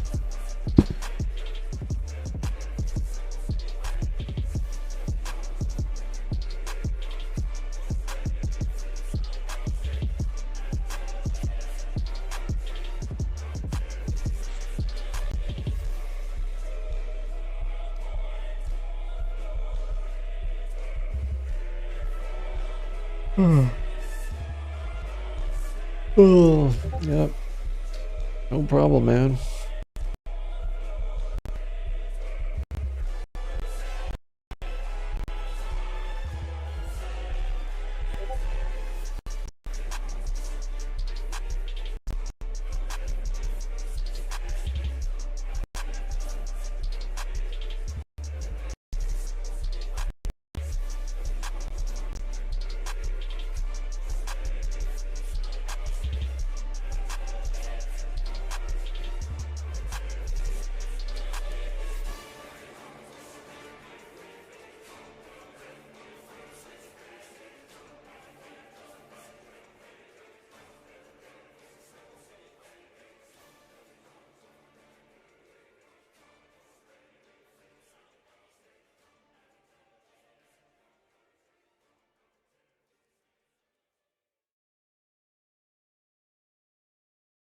Yeah, if you use Claude Code, you should give this tool a try. It's free.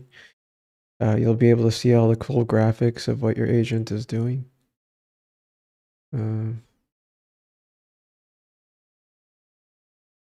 Probably give you a free code too. Let's see.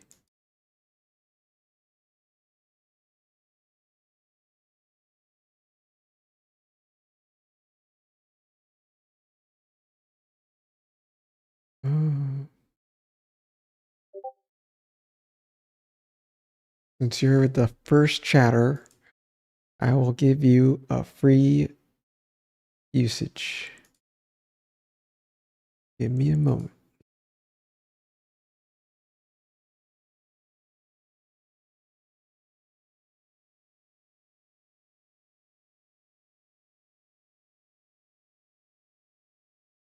I need an active user anyway, so it'll be my first. What operating system do you use? Do you use Windows? And let me to look at this is. Yeah, use Windows. Okay. Yes, you'll be my Windows tester because I have no Windows users. I don't have anybody that I know that uses Windows. You will be the first.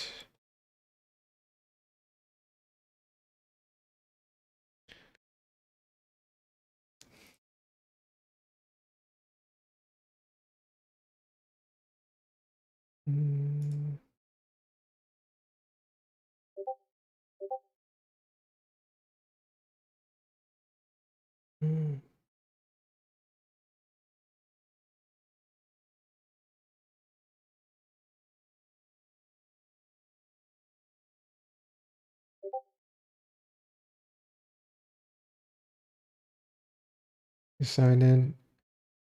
Don't pay for the product though, but it's free. You could just use it. But to give you unlimited usage, I will give you it.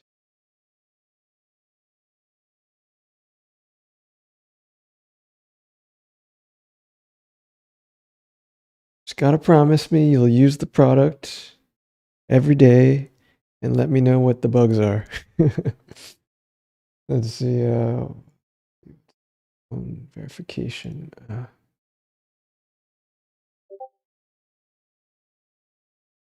Google Voice.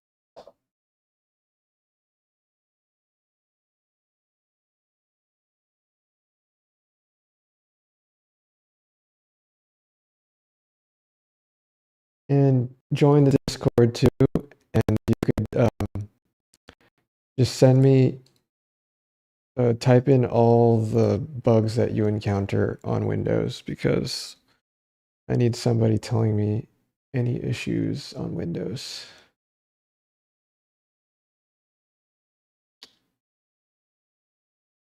Coupon.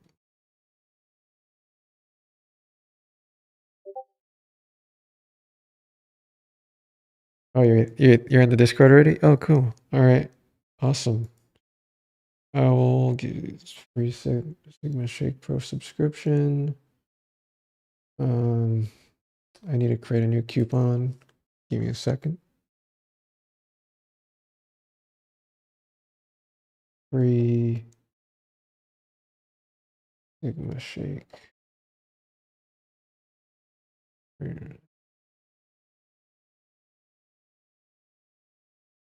For life. You have this for life. 100% discount.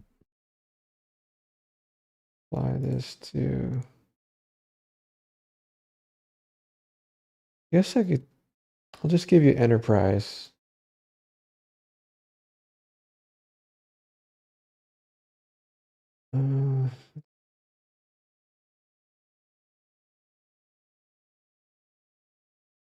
Duration forever. Limitable number of times. This could only be redeemed one time, but I could always create it again. Use customer facing codes. Great.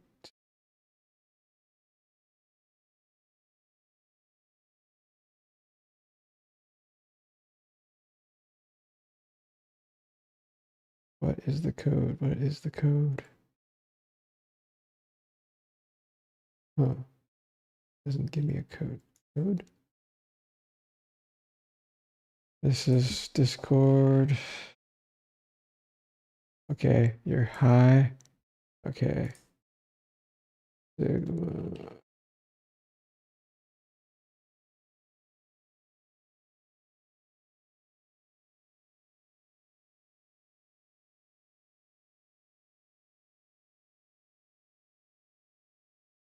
Limit to the number of times this code could be redeemed. 1 time.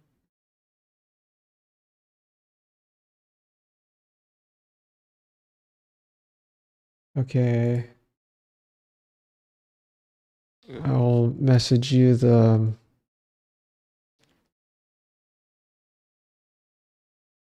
what do you call it? Code. Oh, it's probably on stream, whatever.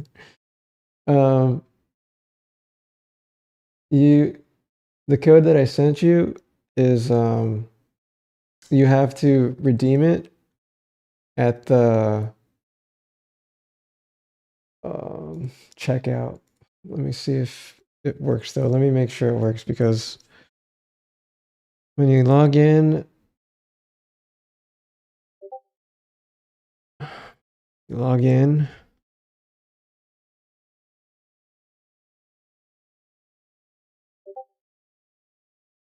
and then you just upgrade annually or whatever, and just type in the promo code. But test it first, and it should be 0. It would when you apply the promo code, it should be 0. And it's free forever, so it actually won't charge you for anything. Just make sure you try that code, and if it doesn't work, then figure it out.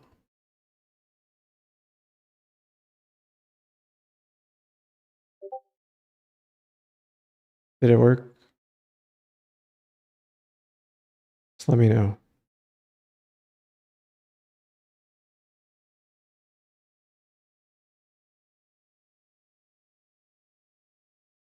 Let me know that it works. Let's see.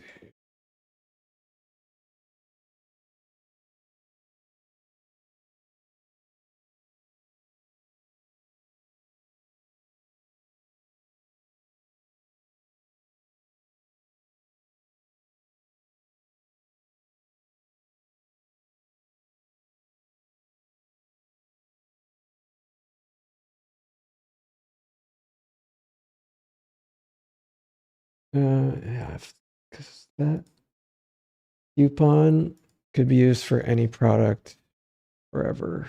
So only redeemable once. And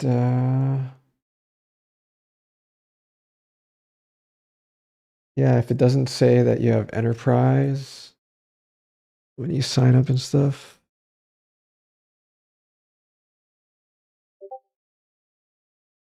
How do I redeem? Where do you go? Okay, when you log in to accounts, you're signed in to this, right? So first go to accounts.sigmashake.com and then scroll down to upgrade annually or monthly. Annually will get you this every year. So let me see. Coupon. Promotion coupon.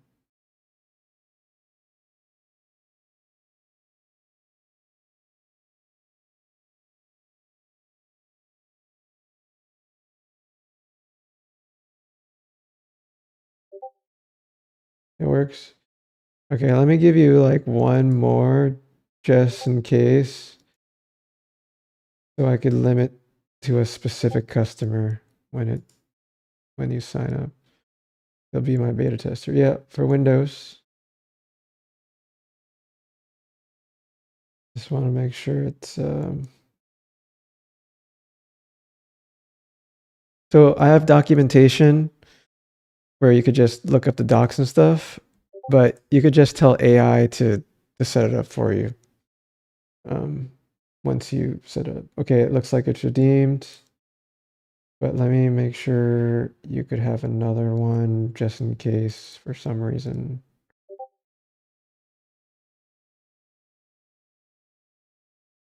Free for life. Free forever. Oh.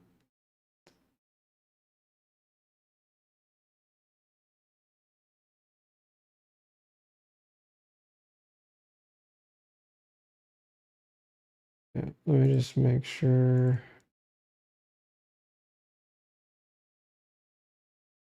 Could have some reason to use another one.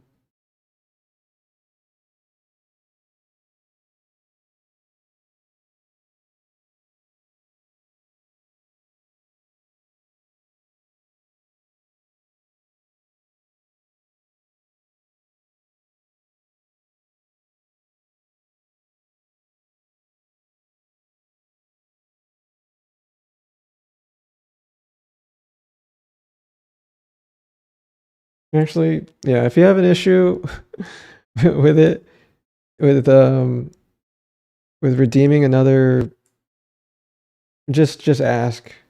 Actually, just ask if you need another code, and I'll just provision you one manually, personally, and I'll provision you another one. One of the bugs though, that just an FYI, is wait, let me see if I'm working on anything. Nope. When you type in SSG serve and it asks you to log in like this, SSG authentication required, just type in this command to authenticate. This is actually wrong. I should actually fix that. But just SSG auth login, and then it will tell you to authenticate, and just do browser. And then it should open your browser and then authenticate you when you're already authenticated to the site. So, but sometimes I think it's only happens to me because I'm developing, but if it kicks you out or something like that, you could try to authenticate again. And it will ask you to log out and re-authenticate and stuff. Maybe I'll make that better. But yeah, that'll get you in. And then once you're logged in, you just do SSG serve. And then that will start and open a browser to this. But you also need to initialize in your project. And you must also use the SSG serve command within the project that you initialized it in. So if I'm in this project name, SigmaShake-mono, you want to use init client equals Claude Code, and that'll initialize it in this project. And then you just do SSG serve, and then it should work. Man, I'm getting a sore throat just talking. I need to go to sleep, or maybe I'm sick. I don't know. But I haven't tested on Windows. I'm not sure how it'll work on Windows. So you let me know if it doesn't work. But you do need NPM.